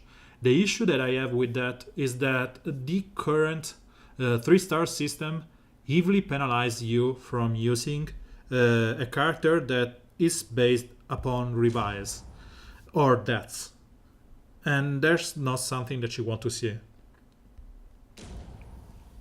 So that's a big. I will leave Bill for the end boss.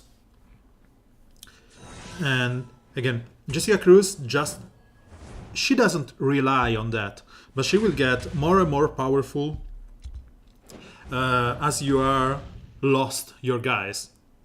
So if you don't lose anyone, she doesn't eat like a wet noodle, but she's there.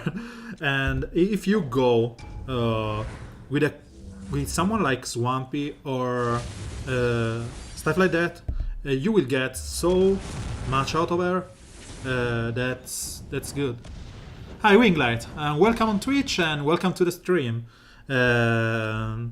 Twitch I think is a better platform for games. The only issue that you can see here is that DCL doesn't have an official presence because there's only a small channel of them, but we can work and make the game, let's say, famous here on Twitch if we get enough guys. Silver Banshee is crazy good if she retains the 215% damage increase. Because if you have seen her in the showdown, I've used her in Gear 10 and she does a lot of damage. She is fast.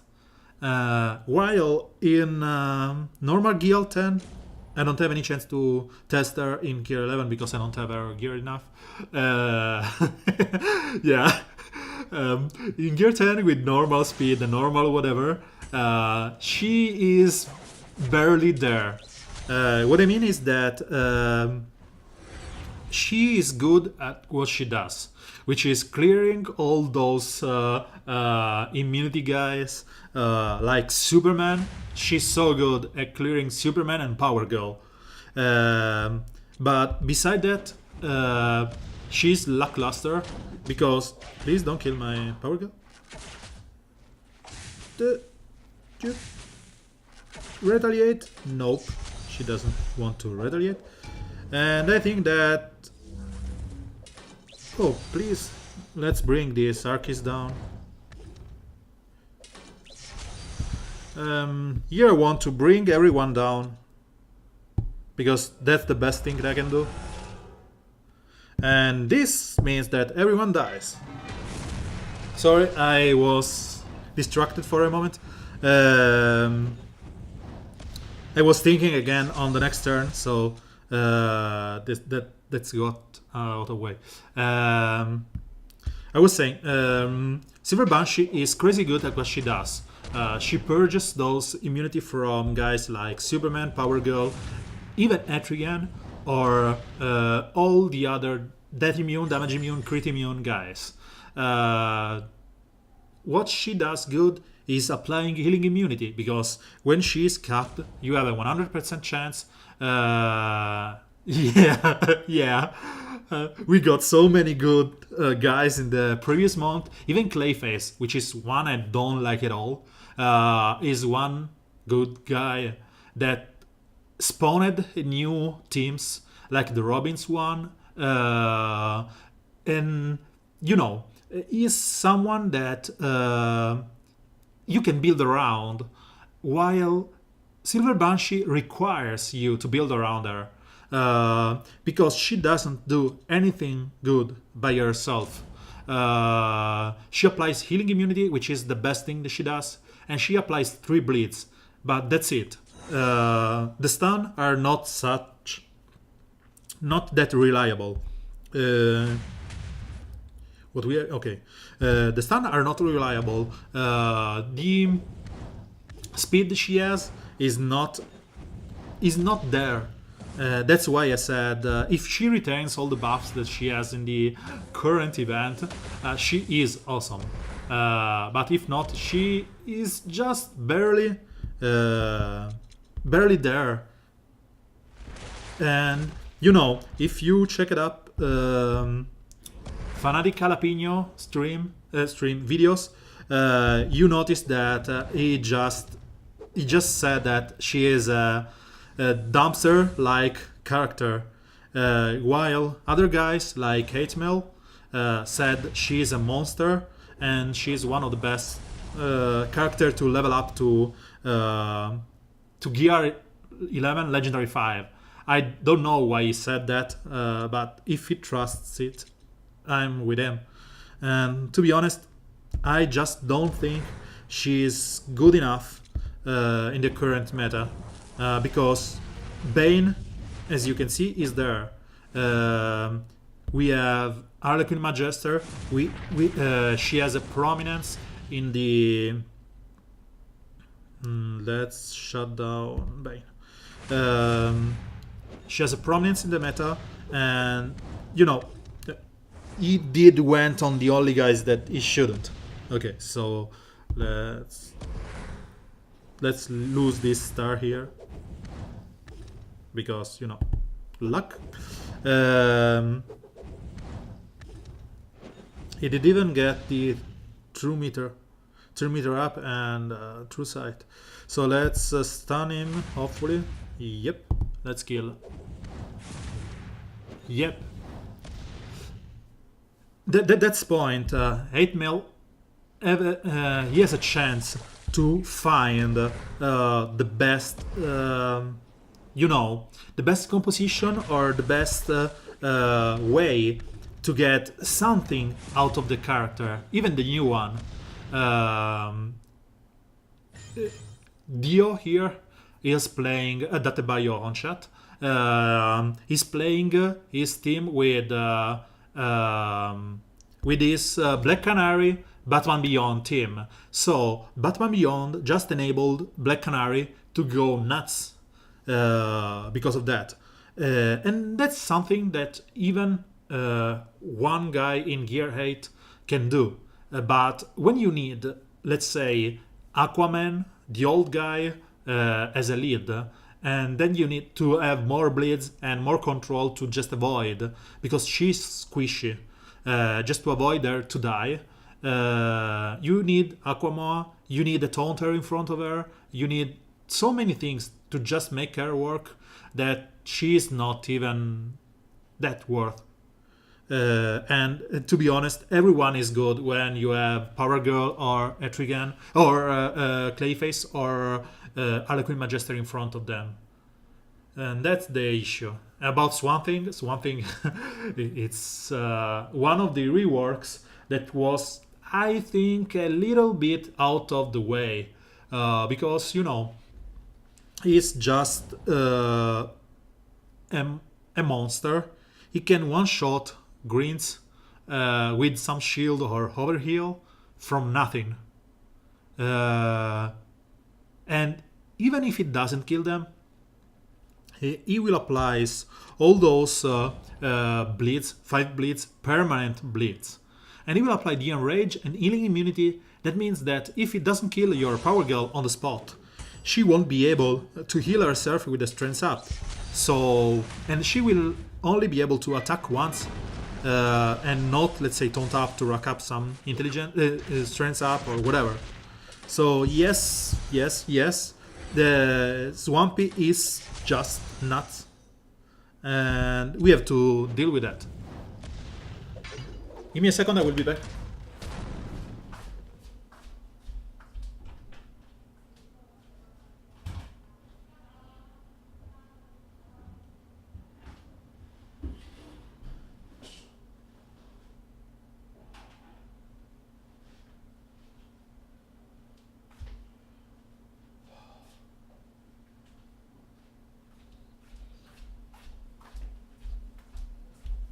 Sorry, I'm back.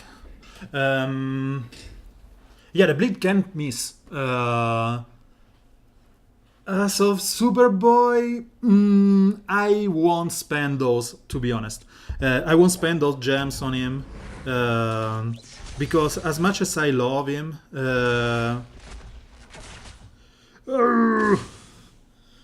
that's going out of hand pretty quickly.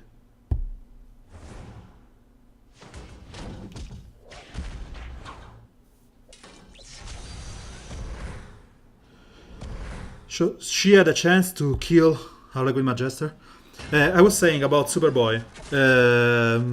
He was one of those characters that I wanted to spend my real earned money as soon as he went out, and I felt so let's say let down. Okay. As of Silver Banshee, I will get enough shards for her to be L4. That's without any, let's say. And here I'm thinking one more thing. What will I do with all the revives without Hedrigan? These two blues will destroy me. I think that I have lost this game, or will eventually lose this game. Because one thing will keep destroying my guys every turn. I was saying, Silver Banshee may be good in the next month. No, there's no point in continuing this, because I don't think that I can beat this one thing. So first turn, first loss of the day, because I got distracted and even that didn't even think about it. So let's go buy some energy.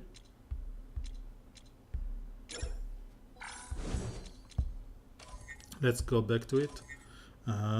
Here. So okay. Superboy. I will talk about Superboy in a second. Silver Banshee.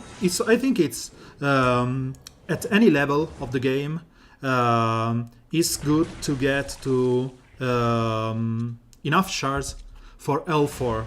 If you are a beginner, or if you are, let's say, long time player, as long as you are a free-to-play player, just get to L4.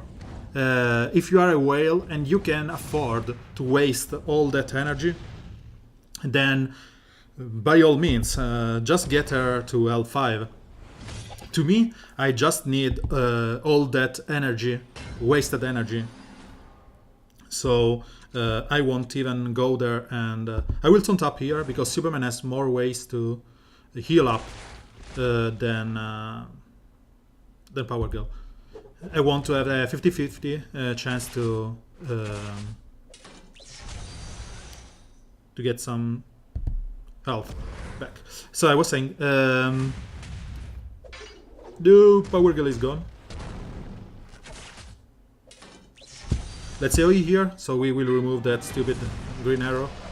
I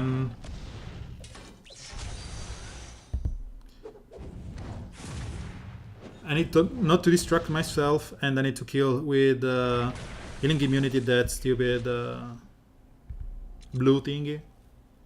And I think that I will fail, because I have no chance of doing nothing else like this.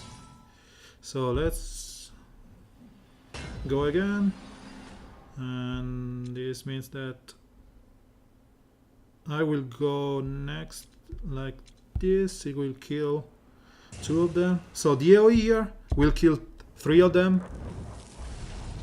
Hopefully DOJ. Nope. Okay, I was saying L5, L4 is the best thing that you can do as a free-to-play player, because it will allow you to get to the highest possible that you can afford. Because even if you ignore, if you are the luckiest man of the world and every pack, PvP pack you want, you buy, gives you 25 energy, right? So you get infinite blue energy.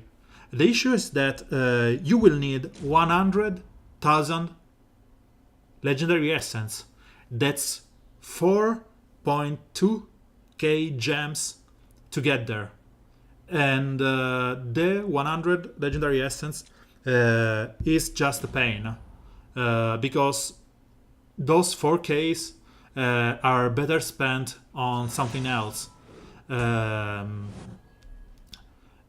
So L5 is just a waste of everything, unless you are, as I said, a big spender of someone, or someone that can, or it's your favorite guy let's say next month, they will give us a black suit Superman, I will get him to L5 because there's a reason for me to be there. But for every other character, there's no point in going to L5.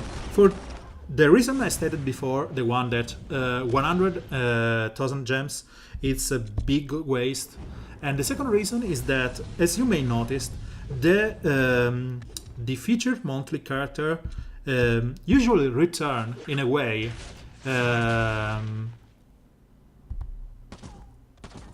even yeah, even more. As I said, the featured character usually returns.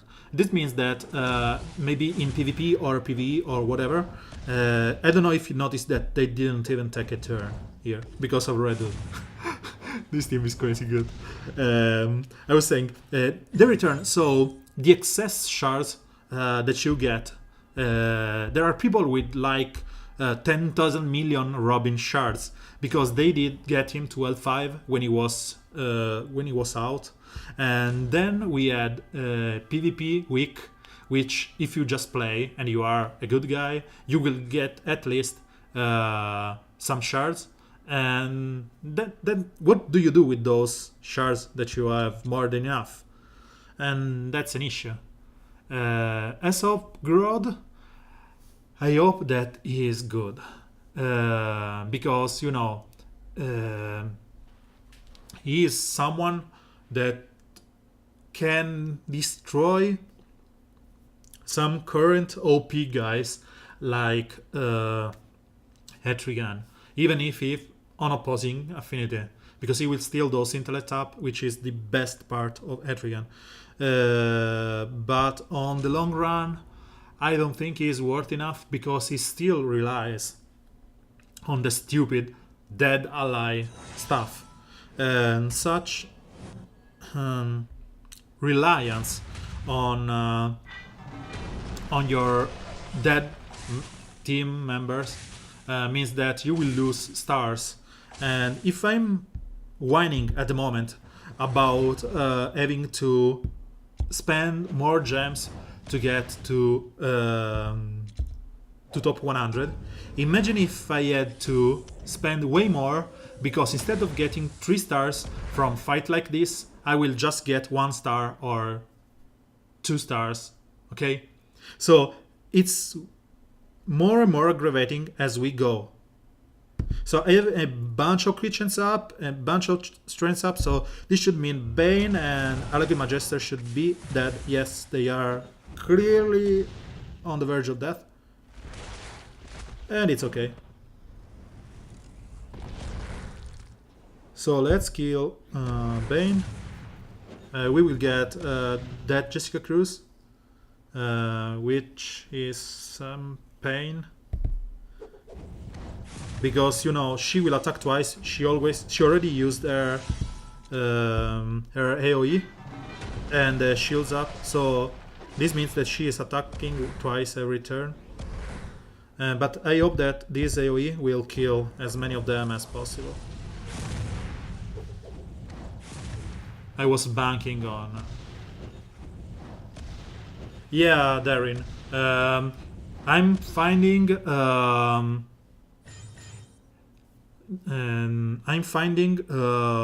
hard or boring, say as you may please, to fight for the 100,000 legendary essence I need for L5 Doomsday.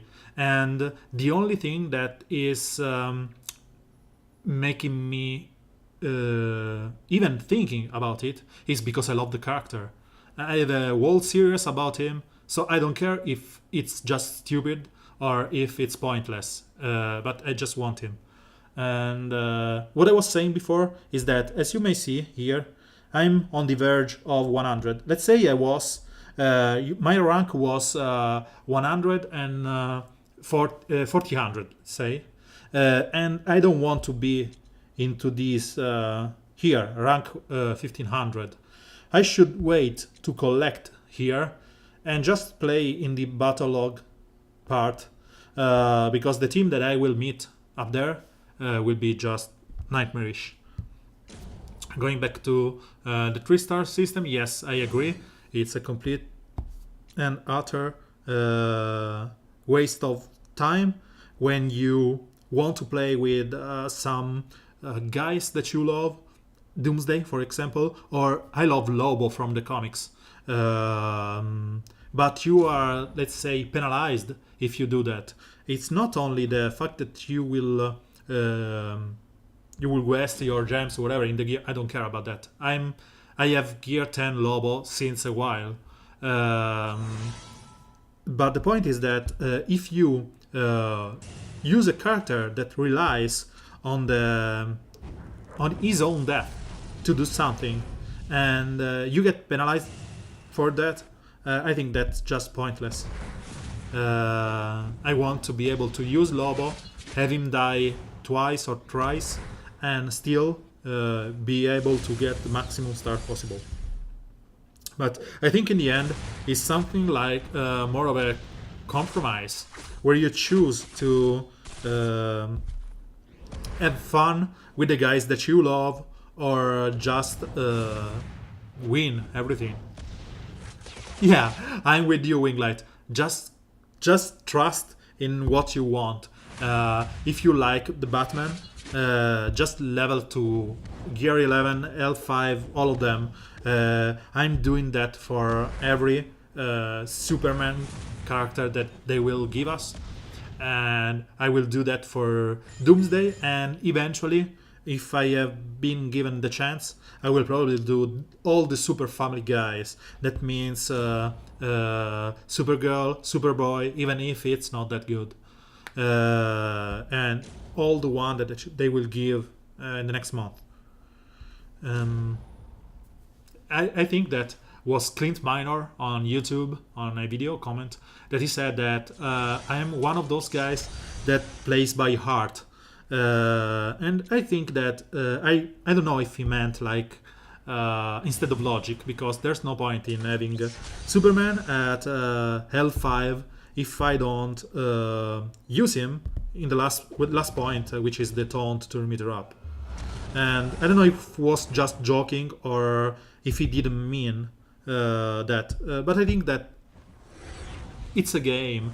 We are supposed to have fun with it, interacting or playing with our favorite guys or whatever. So if we lose that part of the game, what remains for us? It's just nothing. It's just a chore. You do this every day. It's like a second job, a second work that you don't even enjoy.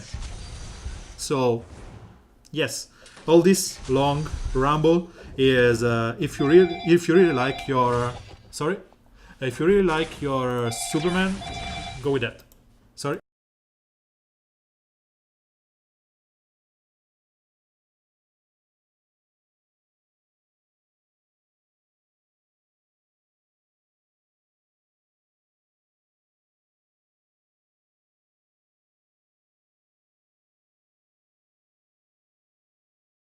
Sorry, girlfriend just got out of her jobs, so I need to wait and open up the door. And I was saying, just go with your art, play with whatever you like, and enjoy it.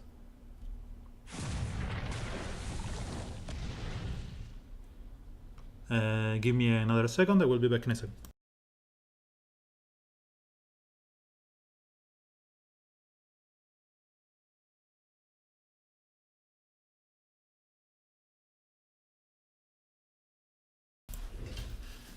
Okay, let's try and kill this Huntress.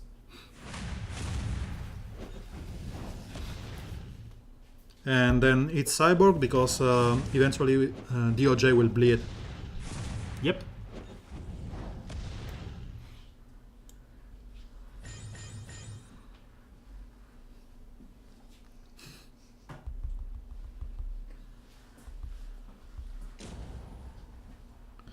Okay, let's leave Sevania as the end boss, or Danny Bass. It's Danny Bass, the last boss.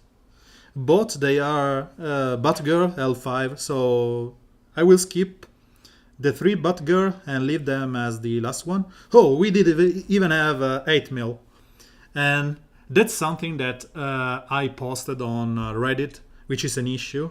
When I find 8 mil, is usually 6.9 for me. While he has on video the same team we saw before, the one with Swamp Thing, Etrigan and whatever, and I am an 80-17 for him. Which means that he gets a lot of points by beating me, which I'm a weaker guy compared to him. I don't know why that happens, but you know. Inconsistencies seems like something that these games loves to do. And to be honest, this team scares the hell out of me way more than the one with Batgirl or 8mil 1. Because POT is an awesome counter to all my super guys, Power Girl or Superman. And Red Robin has the tendency to just shut off my Power Girl on turn 1. So let's see what happens. I think that we need a little bit of energy where Red Robin doesn't destroy me. So let's see. He goes on the TM1. It's okay. And we want to apply the healing and buff immunity. So if POT just AoE here, the AoE clean, we don't suffer it. And if I end up killing Clayface, it's okay. So I got purged, it's okay. And here there's no point in just not attacking because I cannot do anything else. Lost my beloved Power Girl. Let's kill Clayface or let's kill Mirror Master here. Oh, for the love of God. So let's taunt up.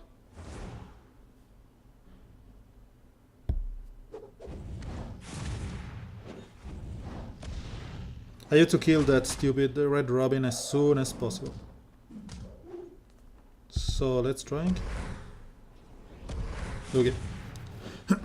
And this is what I was fearing before, with Clayface just using his first one on my own Superman and stealing the damage immunity, which is, you know, something that you want to do.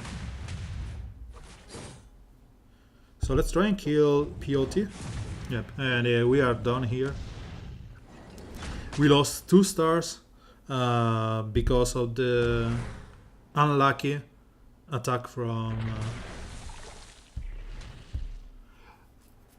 Red Robin. And as I said, this team scared me way more than the Batgirl one.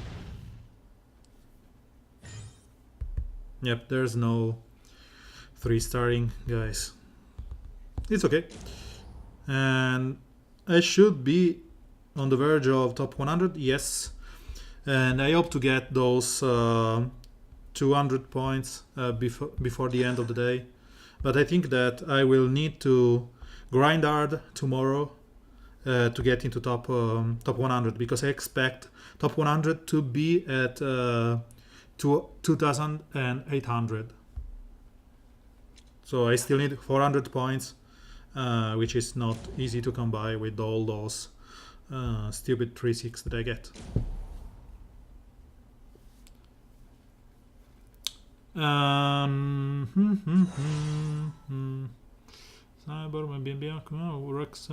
Okay, so the point is that you should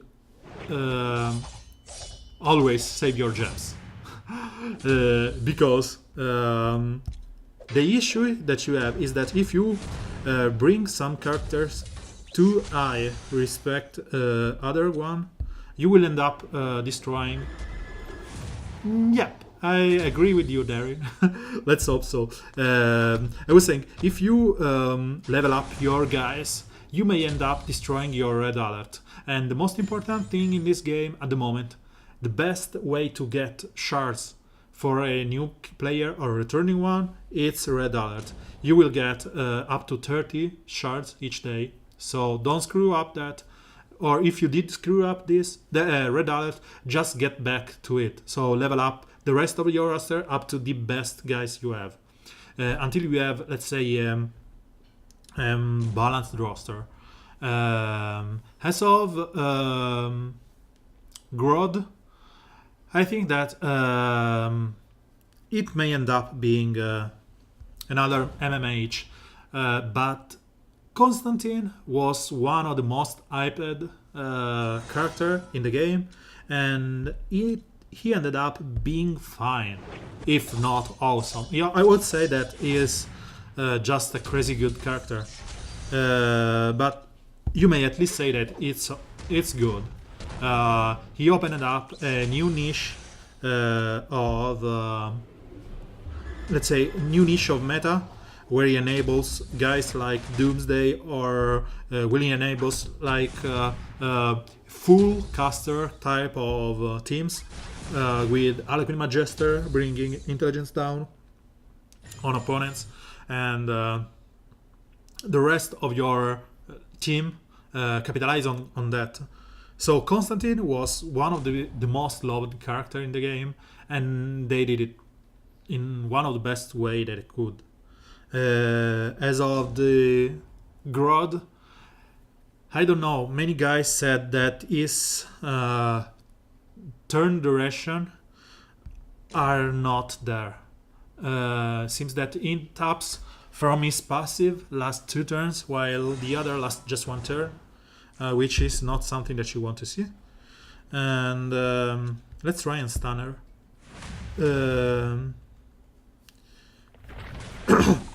But again, you may not ask for, let's say, everything on every character. Let's hope he is good, because I really want him to be there. And I love Gorilla Grodd from the Flash CW series, and so I hope that he is good enough. To be honest, I didn't like the Grodd into the DC Legends TV series, because he seems like he was like a watered down version of him. It was way better, with a better purpose in the Flash series. The 2 episodes about Gorilla City were just good in the past seasons, and he poses a threat to the Flash. And yeah, that's it. So we had the 3 Batgirl team and 8-Mel. So let's try and tackle 8-Mel one. He's using an alliance team, and as you may have noticed before, there's this interaction between DOJ and Broccoli here, where I want that DOJ dead as soon as possible, or at least with buff immunity. And Banshee is just that good at killing your Superman. Let's go with this team here, so I can capitalize on the turn meter up if I can, turn meter down if I can.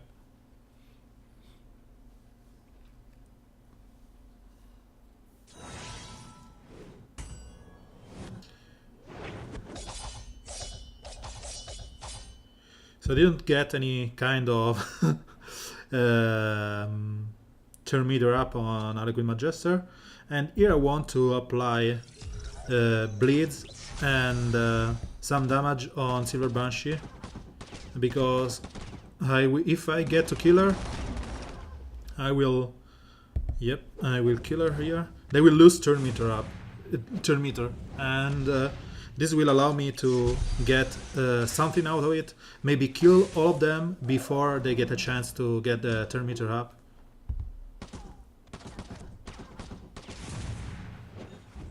So right now, if someone gets the damage immunity, it doesn't matter. I will try and apply the buff immunity on Broccoli, because he's the one applying the damage immunity. But as you can see, this team with Red Robin lead is so good that you may end up not letting them get a single turn.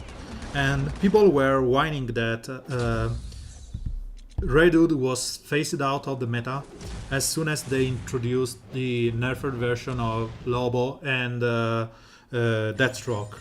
And instead, as you can see, this team is just crazy good. Yep, piece of cake.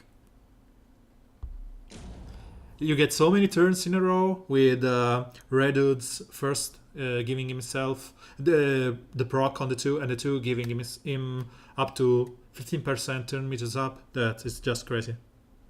So let's go in order. Leave Denny Bass as last. I need some energy. Let's see if we got something in the social part. Nope. I will buy that and do another nodes of Silver Banshee here.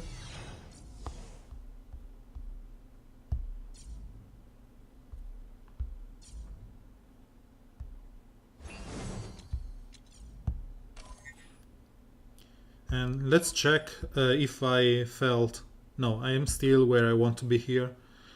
Let's go back to the normal PvP. And let's fight... Bam bam. Oh, I didn't buy the energy. Sorry.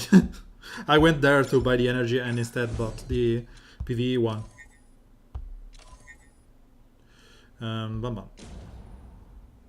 So, this is what I don't like about these kind of teams.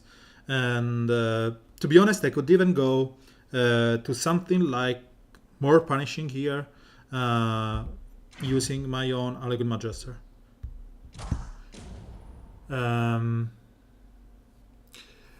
Nope, my DD is not L5, will be on Tuesday.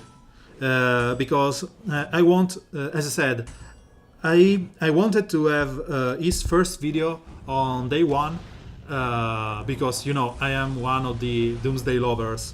But I wanted to, let's say, play it properly and focus on Banshee these days, because she is the event character, and I don't want the I don't know how to say, waste my energy in doing the content that I can wait and do.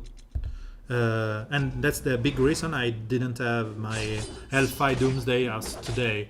I'm racking up the legendary essence. I think that I am already there.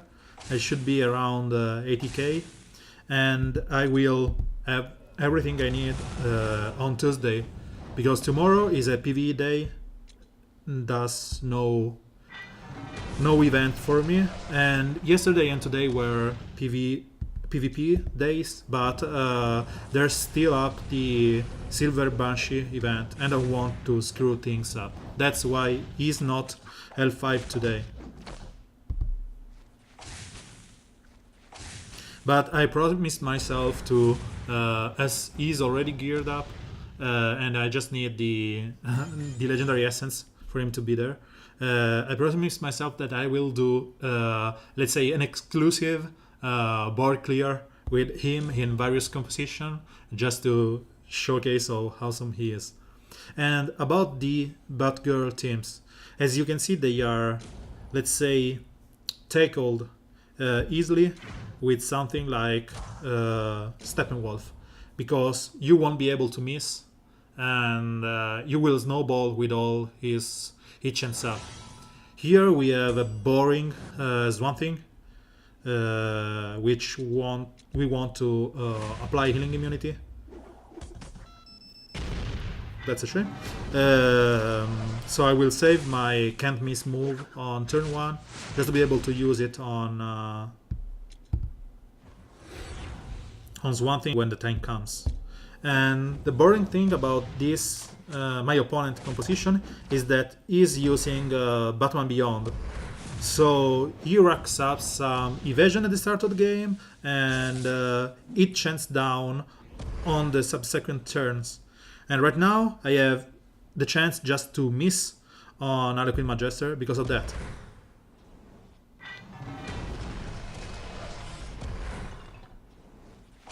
At least I got enough strengths up This means that the first time that I get to attack with Power Girl, if I get to attack with her, I will just be able to crush his orbs. So let's kill Bottom and Beyond here. With no, I don't want to save my AoE.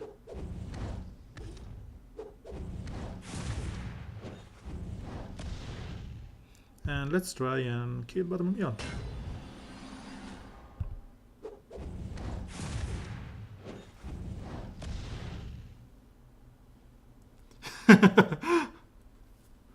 Yeah, I spent a lot on the arena pack when I needed my last shards, my last 7 shards of Doomsday, and then I got to the one I wanted, and I stopped buying him. But you know, sometimes you have to just pray that the character that you want doesn't appear on it, because you will end up getting so many SSS Lex shards or chemo or guys that you don't really want. And we did it. Again, 3-starring those 30k level 80 L5 teams. It's not that difficult if you can control the board with the Steppenwolf. And they didn't even have the boring Batman Beyond passive that kept giving me turn hit chance down. Give me 1 second, please.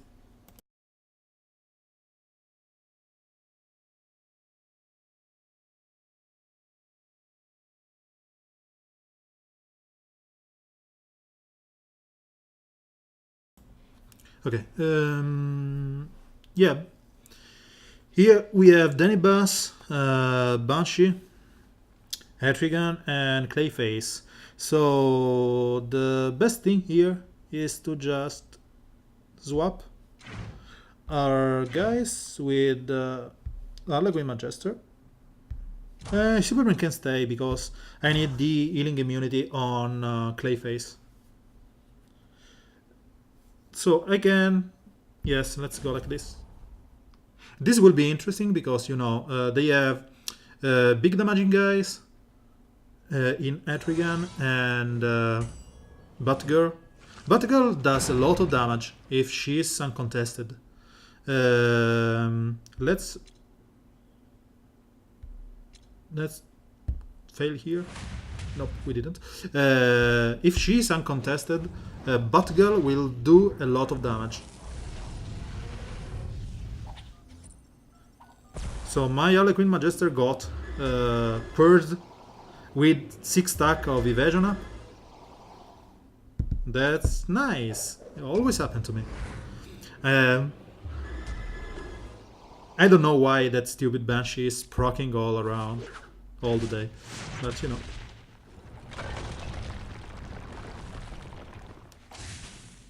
So right now we have the chance to kill the Banshee, and we didn't.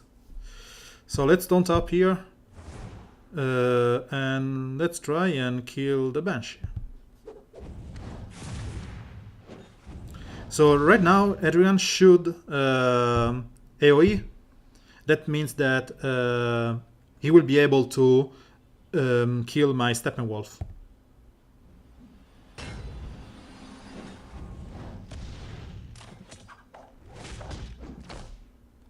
So let's see if we can kill him before he goes. And let's try and bring down that. So here no one says the invisibility, so I should be able to kill Hetrigan and bring Clayface low enough. Let's kill Batgirl, okay. And right now, let's try and taunt up with the evasion. And he should die. Yep. And we did 3-star this fight against Danny Bass with this team. So, as much as I'm scared about some composition as long as I get this kind of fights, I'm okay, because you know you want to see this these fights, this 6-9 or 8-14 on your board. And let's go straight into this. And I need to get probably some kind of I go there and say that I need some kind of prayer by you guys, because this team ends up screwing me every time. This is one of the most RNG based interaction in this game, and there are two ways this fight can go. The first one is where the Robin just attacks on your power girl. The second one is where he goes with 3, applying some blitz.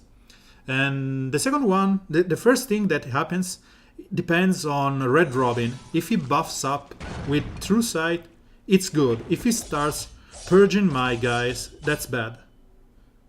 And as you can see, he did start with invisibility, so I cannot taunt up. So let's hope for a double proc, because I need those heals, and she gets purged. So as soon as Power Girl gets a turn, she will die. Here, I could just try and taunt, but my hope is that if I taunt up right now, I will lose the chance to be critted by Etrigan and use the taunt on the next turn. So I will try and buff myself, because eventually Red Robin will start purging me. And if this doesn't kill Power Girl, I will be able to taunt up. Yeah, as you can see, that's what it happens. And right now, I cannot use the 3 on Clayface, so I will only use it on Etrigan and try and bring him down. And Red Robin will apply the True Sight on someone, screwing me badly. Yeah, this is one of the toughest teams for my composition to face, because it's all based on RNG. And as you may see, I don't have any ways to face this RNG craziness. So the best thing that I can do here is just hope for some crits on Superman, and that they are able to not purge the damage immunity on him. Because, you know, that's the only thing that I can do. Hope for the best.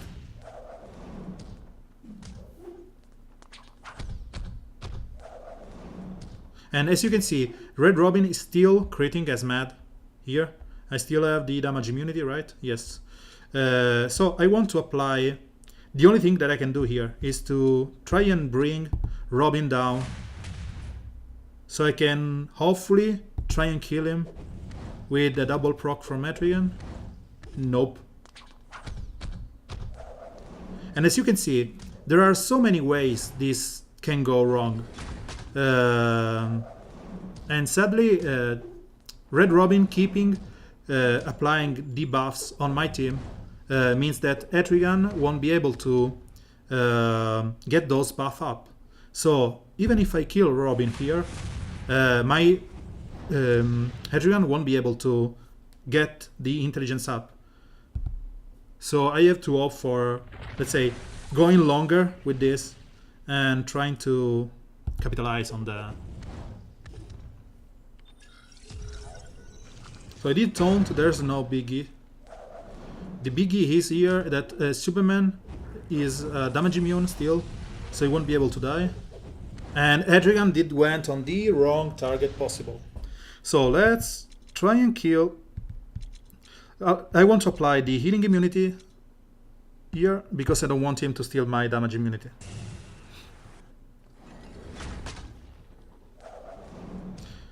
So as soon as my Swamp Thing dies, his Etrigan will go nuts, because he has a bunch of intelligence up. And usually, yeah, that's what happens. It's okay. I got my... And no one got crit. That's some nice thing to see. That's meaning that Superman doesn't have his death immunity or whatever. And this is the end of me. Because, you know, this is the wrong thing that can happen. Hedrigan with his damage true sight going on the wrong targets every time. So let's try and kill that stupid Red Robin.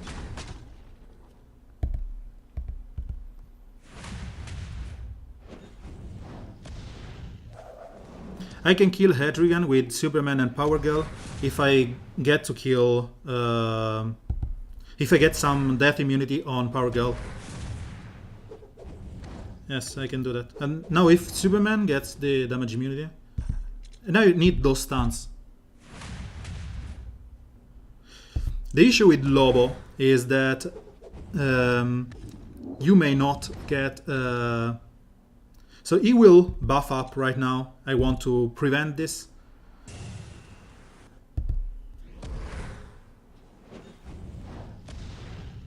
I was saying, the issue with Lobo is that if you are in gear 11, his Etrigan will just snowball, killing your Lobo. And Batman Beyond is nice, but I don't have him at gear 11, so... he did use the buff, and he didn't use the AoE, so my best op here is that I taunt him, I stun him, or get the death immunity on Power Girl. So he will AoE on the next turn. Let's stun him. We didn't. This is the AoE that is going to destroy me. It did even get the turn meter up and agilities up. We just now have to opt for the crit. The stun immunity. Yep. So this is it. You get to lose sometimes, and as I said, this is one of the teams where I turns to my girlfriend and say, "Don't speak to me until I win this, because I will get crazy with the stupid RNG that happens." And that's something that happens all the time. Murphy teaches us that the wrong thing will happen at the worst time.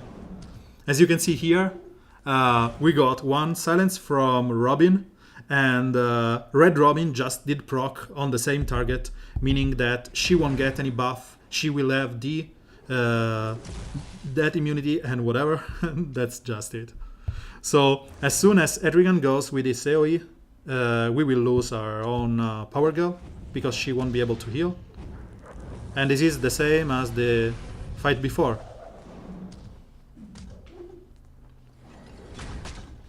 The only good thing here is that I was saying that the only good thing is that we got to save our own damage immunity on Superman. And then the RNG keep, let's say, joking on me. Lobo can take the hit at gear 10 against the equal gear 10 Robin, because at gear 11 you will get phased out of the game. Trust me. As I said, I was saying, here what did happen is that there's no reason of Clayface being true-sighted, because there's no point in that. And Red Robin just did that. Give true sight to Clayface, meaning that I lost my chance to use the best thing out of him. So here, the only thing that I can do is apply some damage on Hetrigan. Just the only logic use on my turn. And as everyone is invisible, I want to AoE here. And my proc will be on Hetrigan. And they keep attacking the only one I don't want to be debuffed.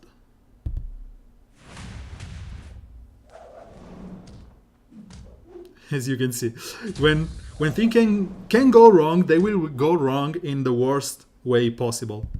So there's no point in buffing up. At least we will attack some damage. And the crit for robbing on Etrigan meant that we will not we will get the turn damage immunity. So here Robin will go next and probably will kill some of my blues, meaning that I want to apply the buff immunity on Etrigan so he won't just snowball auto control.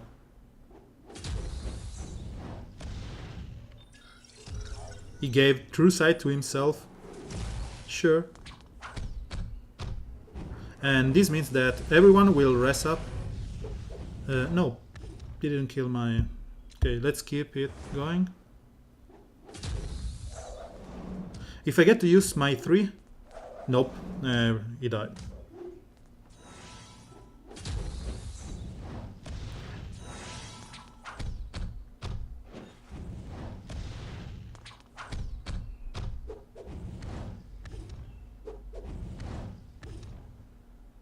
So let's hope for a stun.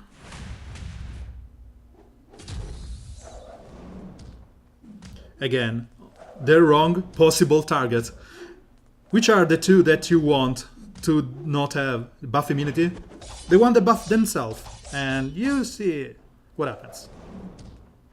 And they didn't even crit. So,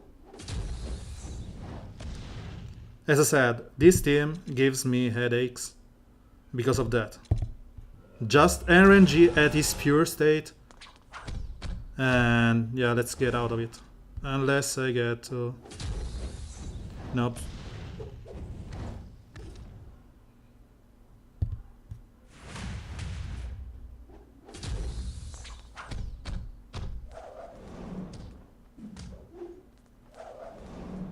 And still the stupid buff immunity on Power Girl. Please proc it twice.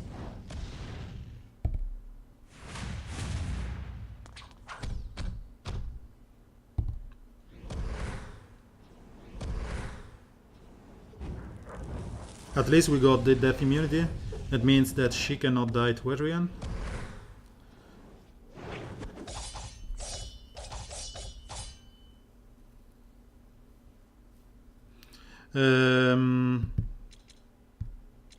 MJ is good against this, but the issue is that turn 1 Red Robin will use his 3 on Harlequin Magister. Means that your stupid red taunter does nothing. So here I want to... Power Girl will die on the next turn. There's no point in doing anything beside buffing up with buff immunity that Etrigan. So at least he won't get the Ancients up. And we can just go to the next one, because this is what happened before. So let's go. So I will showcase your Harlequin Magister interaction here. And the issue is that you don't have any chance of winning this, because Clayface will give you the agilities up. So the best theme that I have is this one, because I will show the Harlequin Magister and see what happens. I will kill this team with Superman 1. It's the one that I can, let's say, reliably kill him.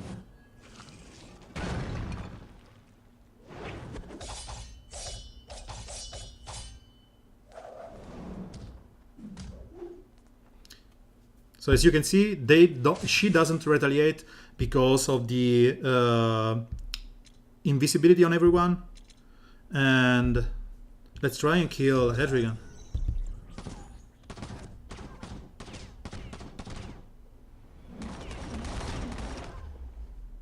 And this is the end of Harlequin Magister, as you can see.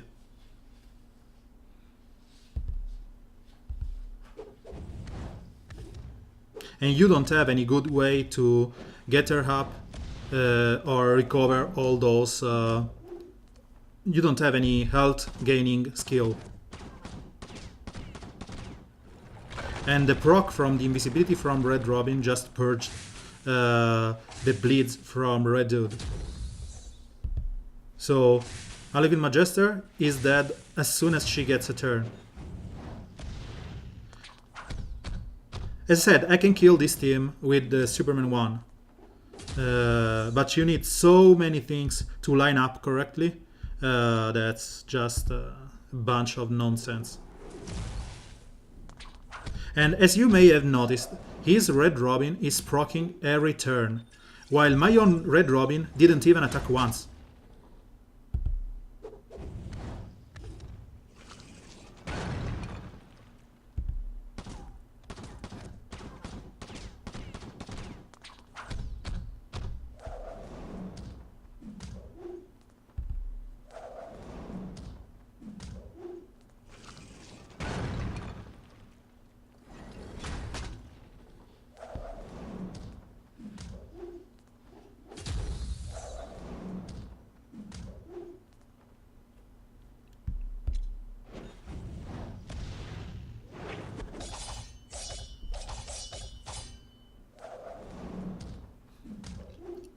Again, not even a single attack, not healing immunity on the stupid Clayface, and his Red Robin is going nuts on my team. Can I play with my Superman, please? And yeah, that's the point. This is not the strongest team. It's one of the best on defense, because defense in this game is screwed up and just in favor of the attacker. So they get, yes, that's 70.5% chance of a proc. It just becomes a 100%. So as you can see, this is the most stupidest attack Red Robin could do, and this is exactly what did happen. So this is our chance to, let's say, get an edge over this fight.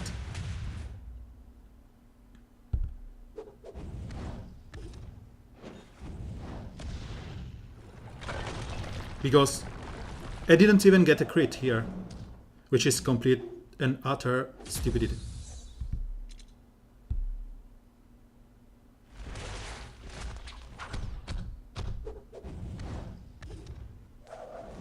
And Red Robin is still attacking my own Power Girl, which is the only one that I don't want to be hit. True sight on himself, and he's probably going to, again, debuff that. I had this interaction, sorry. Let's apply some healing immunity on Clayface. That means he's gonna die. But I don't get any kind of buff here.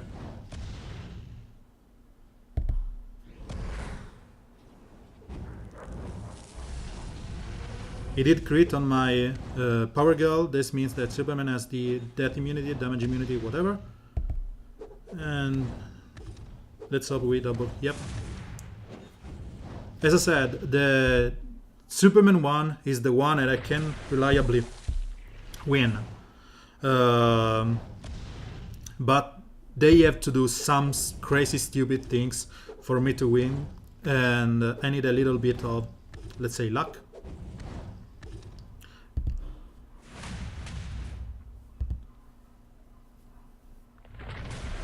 And again, you know that you cannot win all the time, and I agree, and I'm okay with losing against someone, because if I don't lose against someone, there's no point in playing a game.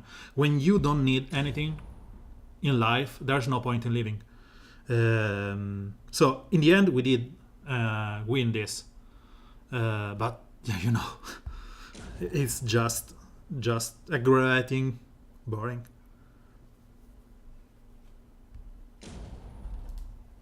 As this is Catwoman, probably going to live up 10,000 times before I kill her.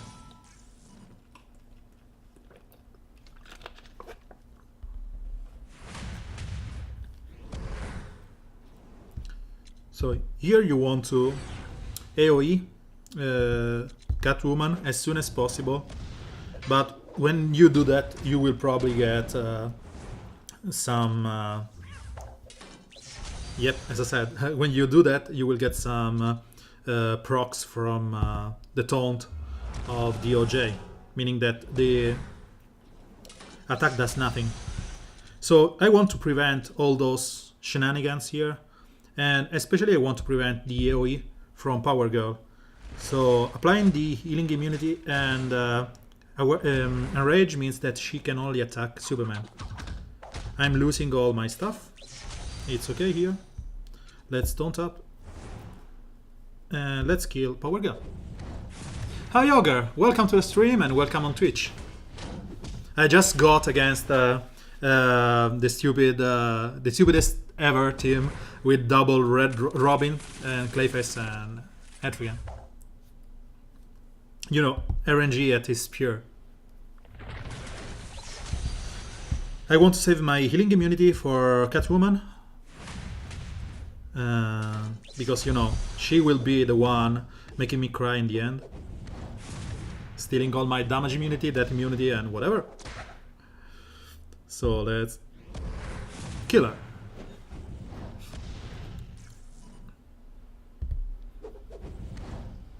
Yeah, we needed this kind of fight after 3 losses against that team. 1 loss was calculated because, you know, I knew that using the red team would have meant that I would lose so many guys in the process. But I needed the win. And this guaranteed crit on Swamp Thing on turn 1 means nothing. Oh, just woke up? You are a little late today, right? You usually are up a little bit before.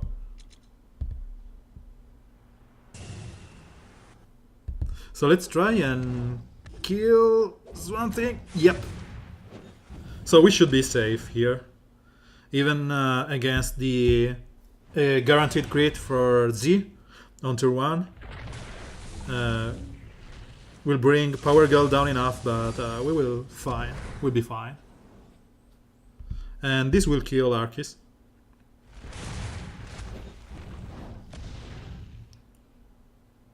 While this AoE means that I'm done with the game. Oh yeah, so you are still working on the show. Yeah. I forgot about the issue we had the other time with the Oddsman broadcast that you needed to get to a time because of the new job. I'm happy that you are fine at the moment.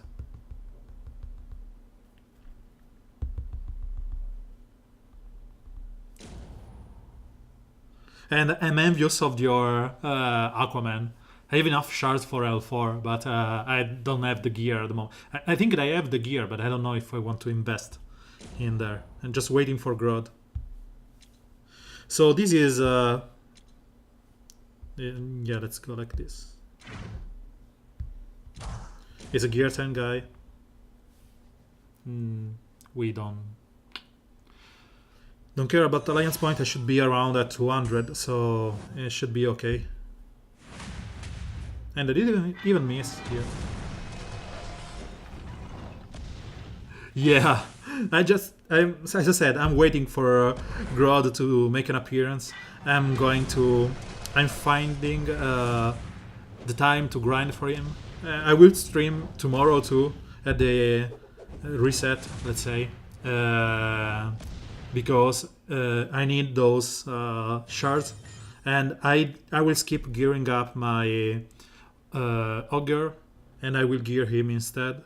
So at the start of his week, I hopefully get enough gear up just to be able to use him consistently. We are 78. We want, as I said, 2,800 trophies if we can today. How many points did I rack up? Yeah, 206. It's okay.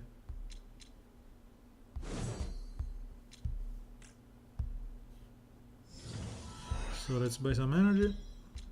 There's nothing here. Okay.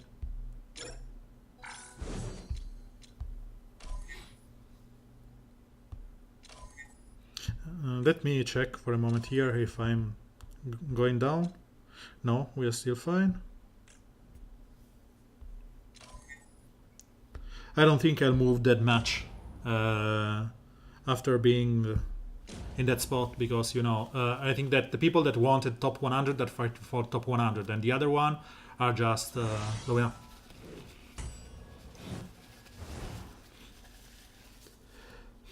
So let's try and prevent Harlequin Magister from getting more evasions up. Oh, that's fine.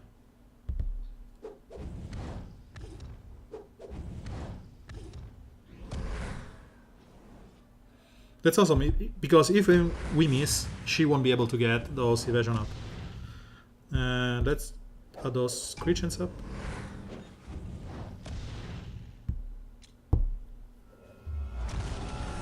And Etrigan AoE should kill everyone.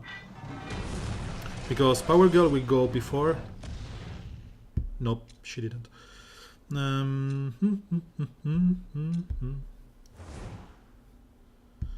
So I don't think that I will be able to kill Etrigan with my own AoE. But it's enough. It's okay. I will kill my Power Girl or not? Nope. And this is the end of the fight.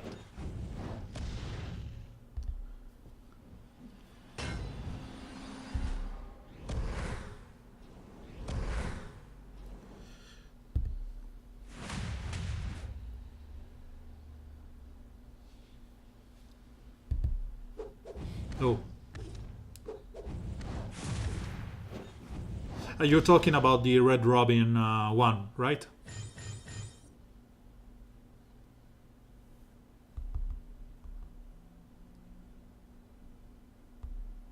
And I agree on Grod for you because, you know, I think that you have to, let's say, choose. This siege event, Blitz siege event, are a good way to have us player doing something different. But these scheduled times during the most interesting week means that you don't have the actual time to play for bot roster. Okay. Okay. We will get another Grod event eventually next month, so I think you will get his shards top 100 or whatever. Woohoo! Another L5 DS with Shioban. So I think that no, there's I cannot use the other team. Let's go with this one.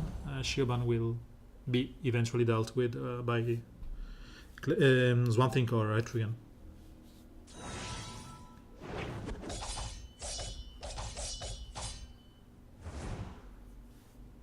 So let's apply some damage on the only target that I can smack.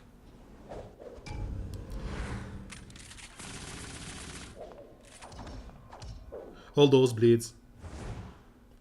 I think the best thing here is I can do is using the first one on Swamp Thing just to be able to get the removal of the buffs on Power Girl. She has still 6 bleeds. And let's use this one just to have more mans and yeah, in fact yeah, more crime Croc Week would be the way for us to get back on let's say a normal PvP mode, and then we can, you know, get the shards on the next event.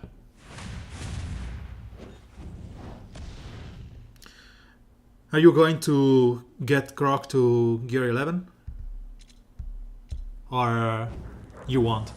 And please experiment with him a bit, because as long as I used him, he ended up trolling my team more than he ended up helping my cause with those towns up.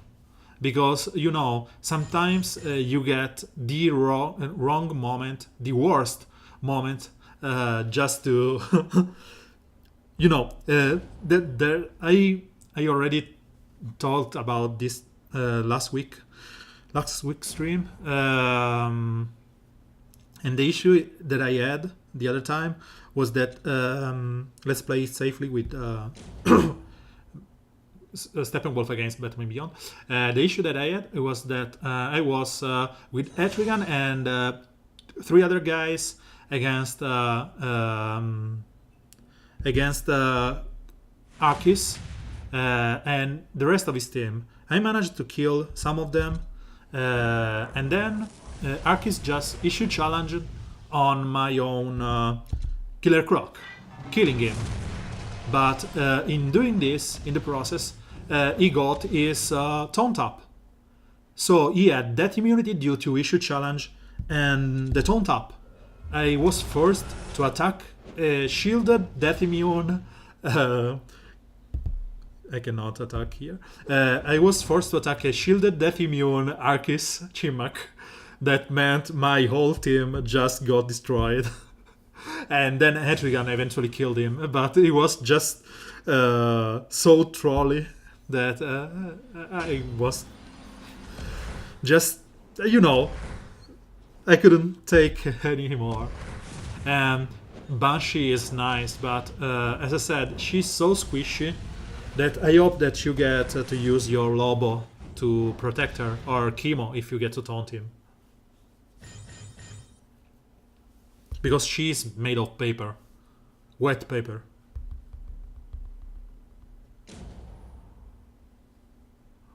Yeah, shielded Death Immune Arceus.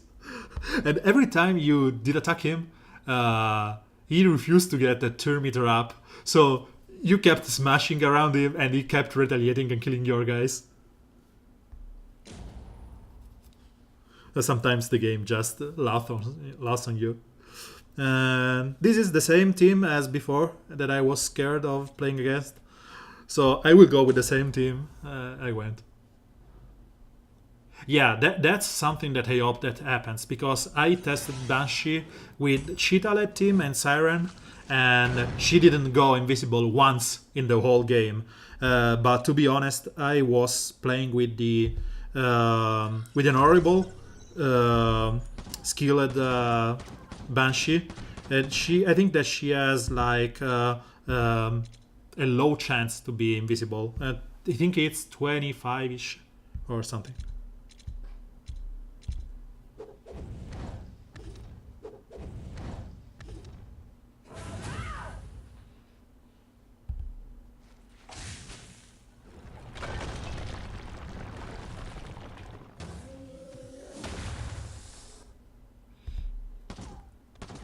The debuff immunity on Swamp Thing means that you are not able to kill it with your Redude as soon as possible. So you have just take your time and wait. So he is invisible, that means no buff on Bane, which is okay. And this means that I should be able to kill Clayface if I get a turn. Please heal immunity. Nope. I'm losing my Harlequin Magister. That means losing my own Taunt Up. And let's try and kill Clayface. It seems that it died. And I have to apply some damage on Bane as soon as possible. Here he shouldn't have the... So I need to kill POT and apply some damage on Bane to remove that overheal that's bringing the pain. And let's hope for an healing immune Swamp Thing kill. Yep.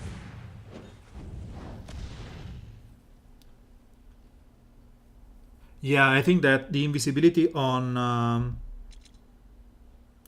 her is the most best skill she has. And you have to level up. And I think the second one is one that you want fully capped, because you will be able to apply that healing immunity consistently, giving your bleed team. As I said, I was staying around with Cheetah and Siren, and the fourth was just a random guy. But she was so squishy, and the other bleeders are blues, are mysticals. So, you don't get to do whatever you want with that. Here, let's do this.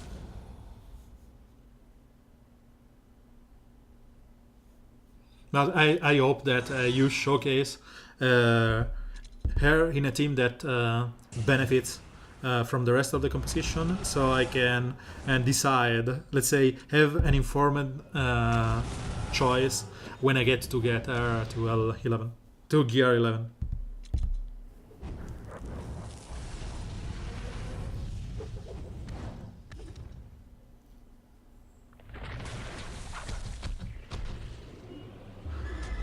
So I don't know why my own Etrigan didn't have intelligence up. I didn't even check before attacking, but I don't know why he didn't. Buff immunity, okay, that's why. Because of Banshee.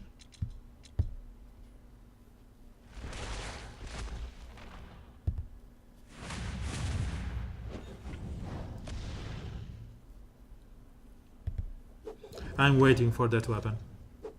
So Banshee seems to counter Etrigan to a degree, where Etrigan cannot get that intelligence up in a fast way like he usually do. To be honest, I just undervalued that skill on Banshee. But it seems that...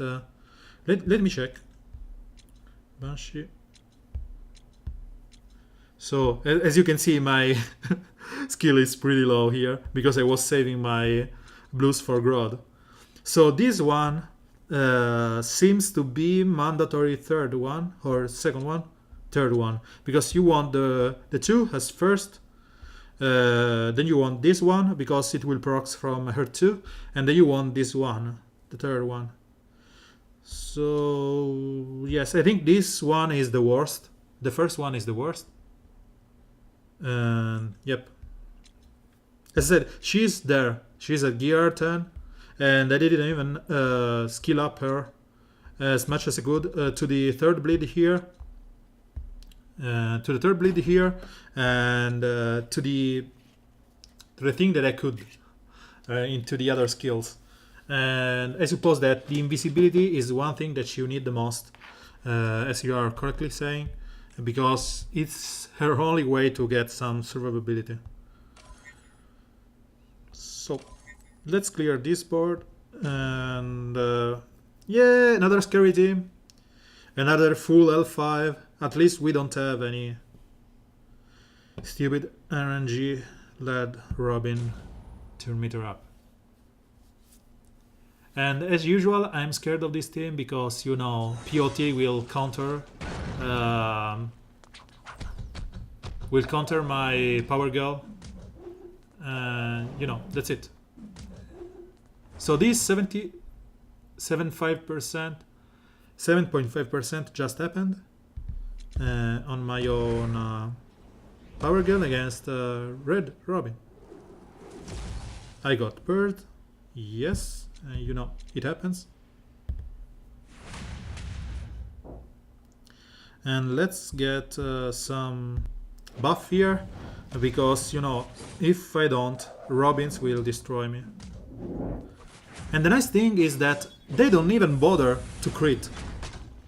So my Superman is just nullified. Yeah, sure. And this is the second time, the 7.5%. See you later, Hogger, or on shot.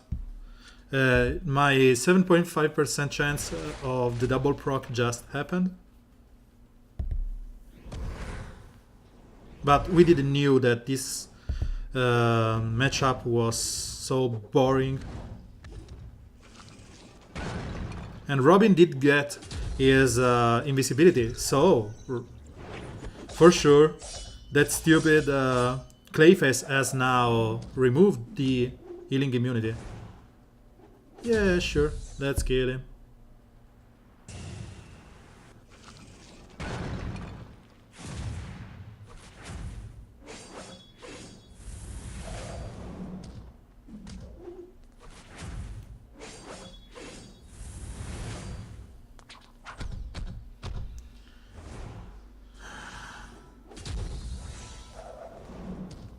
it's aggravating that that 10%, that 7.5% that happens every damn turn.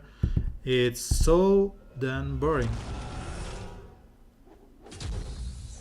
So we have to taunt up here, even though they have the through sight on Red Robin, which means that he will go for sure on my blues. Let's try and kill the stupid Red Robin. And let's try and kill POT.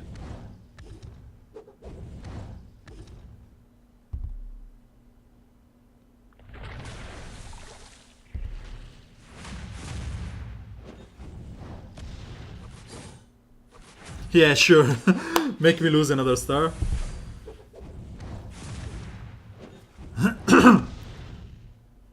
Okay, by the way, I think that I will go and clear this next board, and then I will stop, at least for a while. I don't know if I will stream later on, or I'll just wait for tomorrow.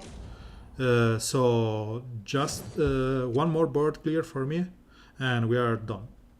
For today, at least. Or this part of the stream. As I said, I don't know if I will stream after dinner, but you know, I will see. So let's see where we are. We are 17 at 100 point from my target, and let's go in order.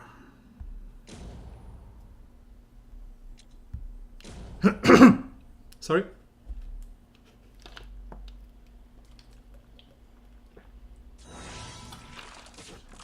Yeah, sure. Go crit on turn 1. He never does. So everyone is invisible here, beside the only one I want to.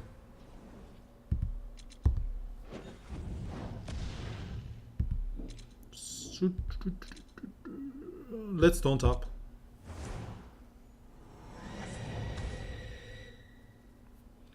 And I think that I have enough just to bring them down.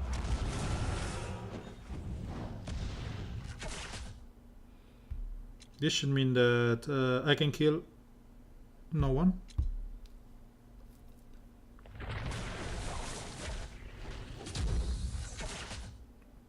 And this AoE should kill the 2 reds that are still invisible because of true sight, right? And let's just wait for that immunity to pass up and we'll kill.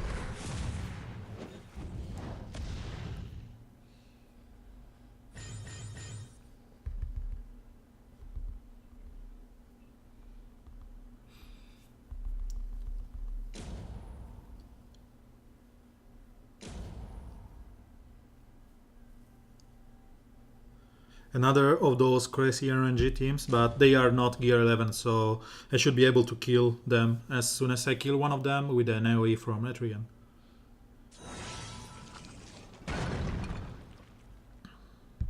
So this means that he dies on turn 1.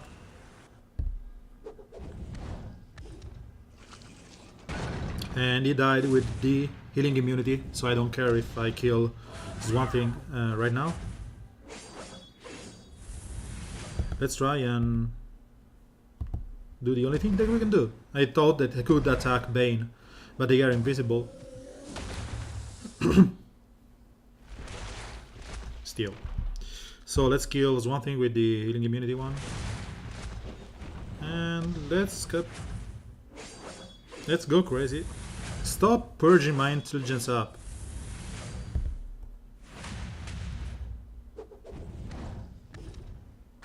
I didn't even get enraged here.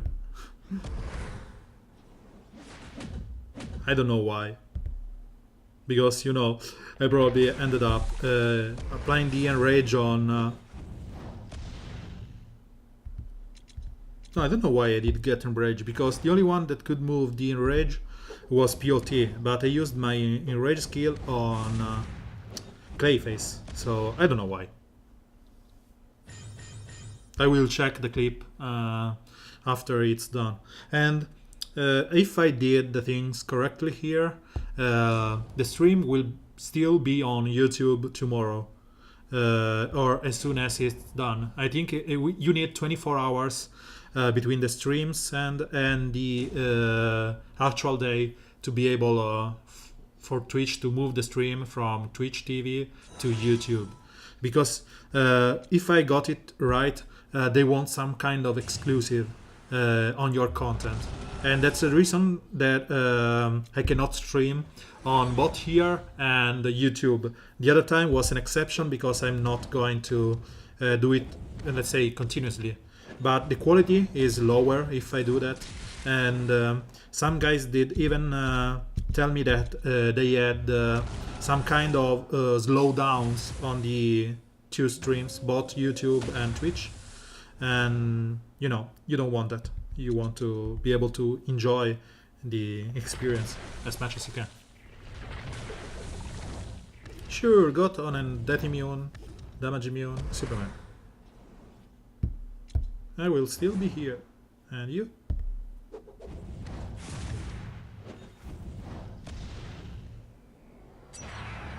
He's no longer death immune, but we will hopefully kill everyone as soon as I get my Etrigan turn.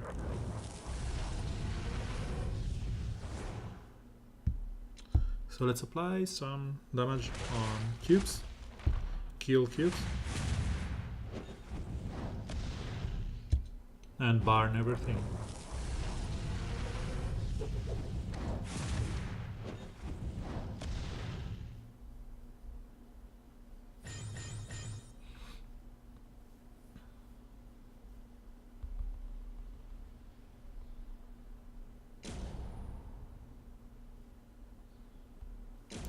Danny Loco,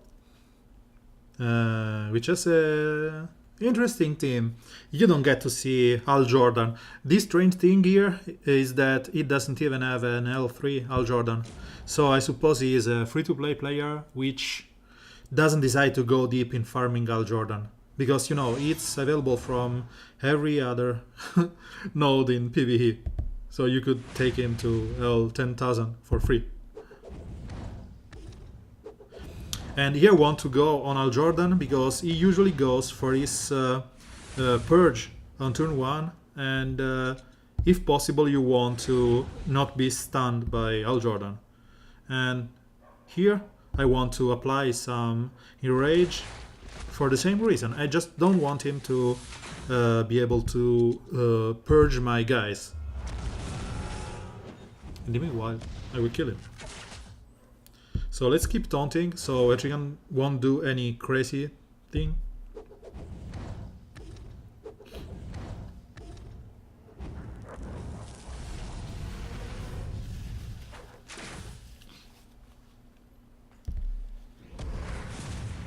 We did even go through those evasion, and this means that I should be able to AoE to that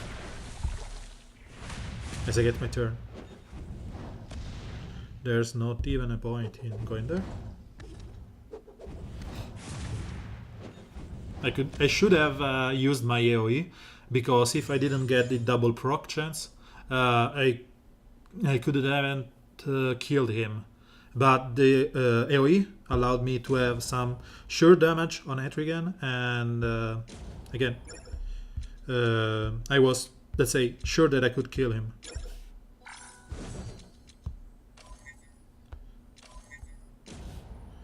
Let's see if we can go with the point team.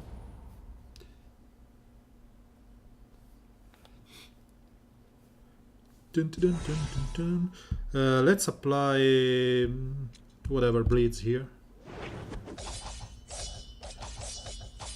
And Shioban should be able to kill someone in a second.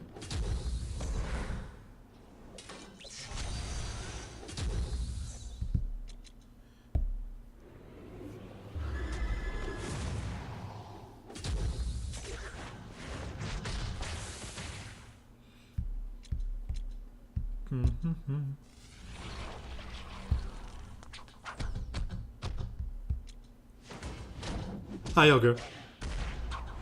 I can smell your perfume from here.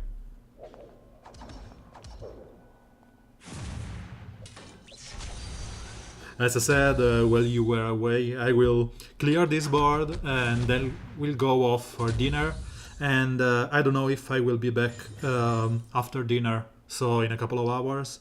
It depends on a couple of things, on my girlfriend going crazy or something like that. So let's leave Meadows as our, let's say, end boss, because, you know, we love these kind of teams.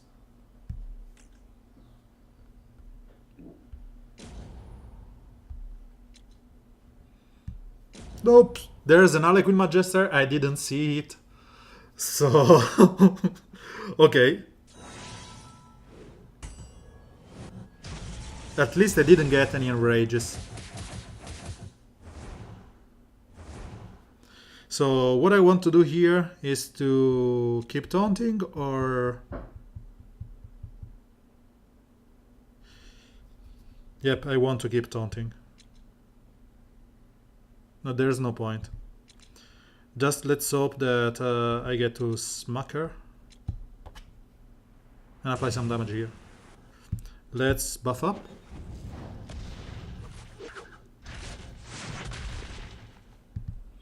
And let's taunt up. We want the taunt because, you know, we want to be able to protect our blues. The issue is that she still has so many evasion up, so this will apply some bleeds, and it's the only thing that my Swampy can do.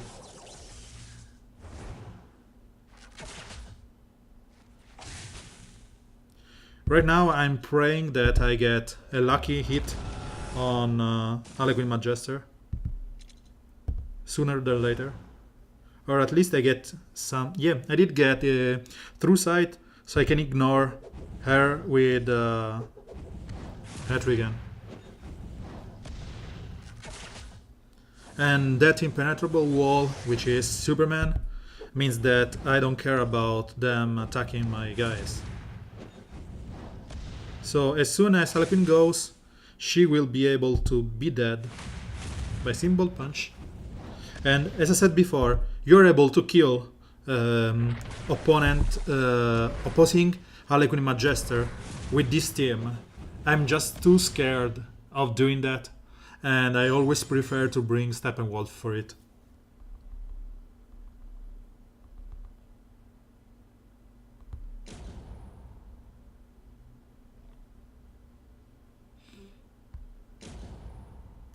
$15K team, let's go with the points.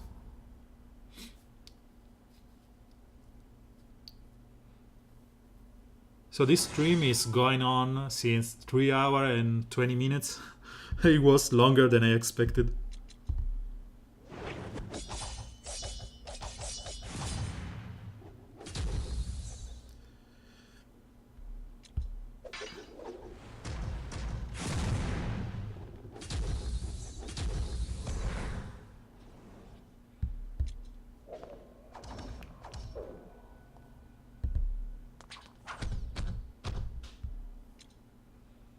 Let's apply damage immunity on Broccoli, which is the one that can die. No, usually I'm streaming after other guys like 8mel started streaming on Sunday. I decided to let's say leave them spaces. So I used to stop my stream at 7 p.m. o'clock. And I used to start at 4 p.m. But I wanted today to be a little bit longer, so I was even thinking of starting at 1 hour earlier, but I did have some real life stuff to complete before I could stream. So probably the week before the next, I will be back to the 4-hour stream routine from 3 p.m. to 7 p.m. And the next week, the one for the 20th, I won't be streaming because I will be at my parents'. So that's it.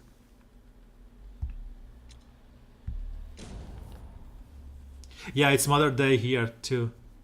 But as I said, it's 7 p.m. So I was way past my, let's say, obligation.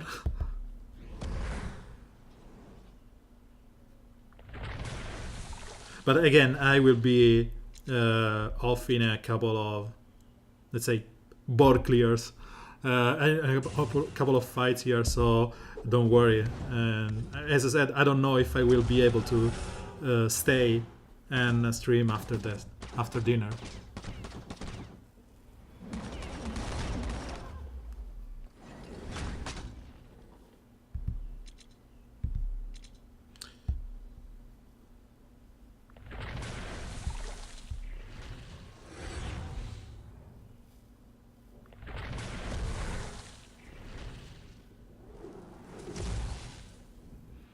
So let's kill Power Girl first because she will become death immune. We don't have any death immunity, so let's try and punch that Red Robin. Oh, please retaliate and destroy that stupid red dog. Nope, but this will.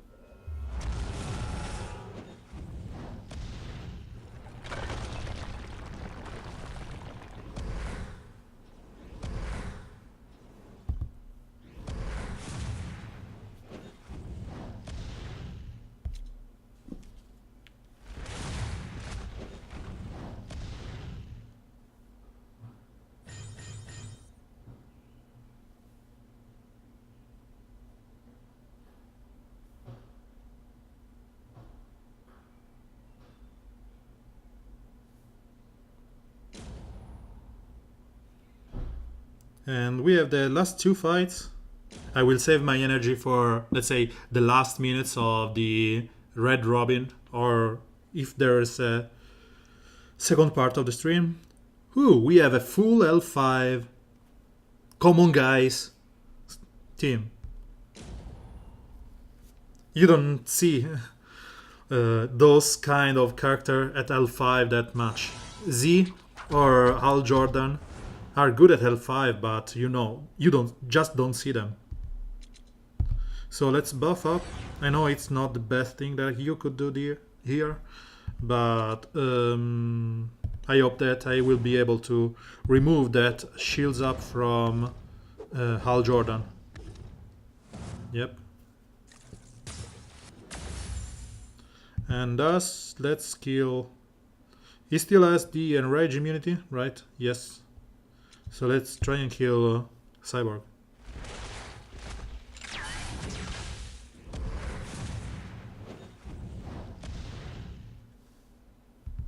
And DOE should kill Robin. And then it's Etrigan AOE doing the job of killing everyone. Or not. Okay. Superman just shakes off his stun, like his... Oh, did I have something on my head?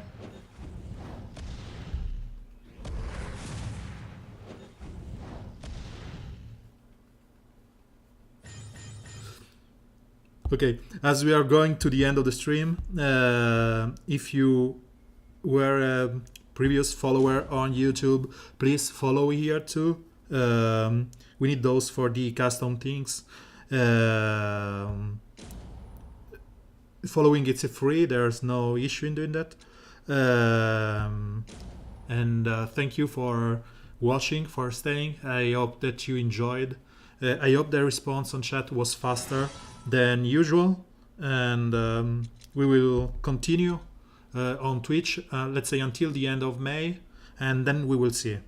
As I said, we will probably have some kind of, special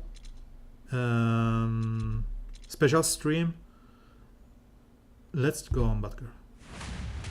Special stream in the next day, which may be muted, like say just the games, because I want to test one program that allows you to stream directly from the iPad. And if I am at my parents', there's the best thing that I can do. So will be a surprise stream. Don't count on it. Don't just bank on it. but I hope that I will, and the quality will be, let's say, worse than my usual setup.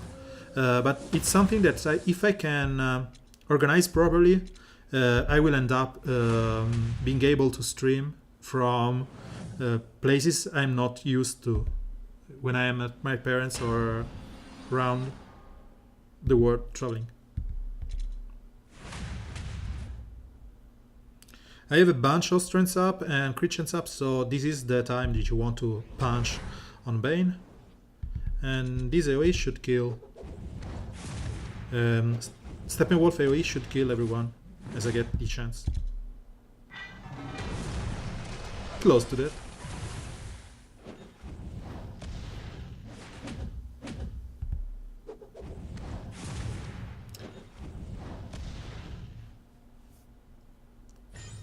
So again, right on time, 3 hour and a half. It's been a hell of a stream. I wanted to get to 2,600 points, which is exactly where I am. We don't have any, let's say, well-known guys here to close the stream. I ended up being rank 57 from 180ish, and as I said, I'm where I want to be in this range. I will probably end up fighting a little bit in the next days, or probably even stream tomorrow night from let's say 2 hour from now or 1 hour from now until the reset,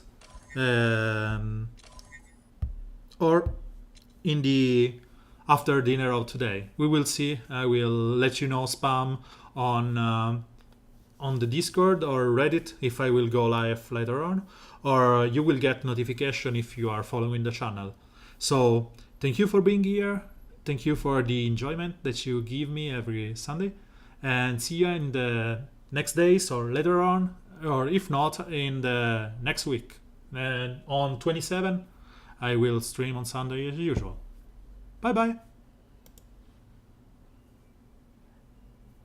Later, Olga.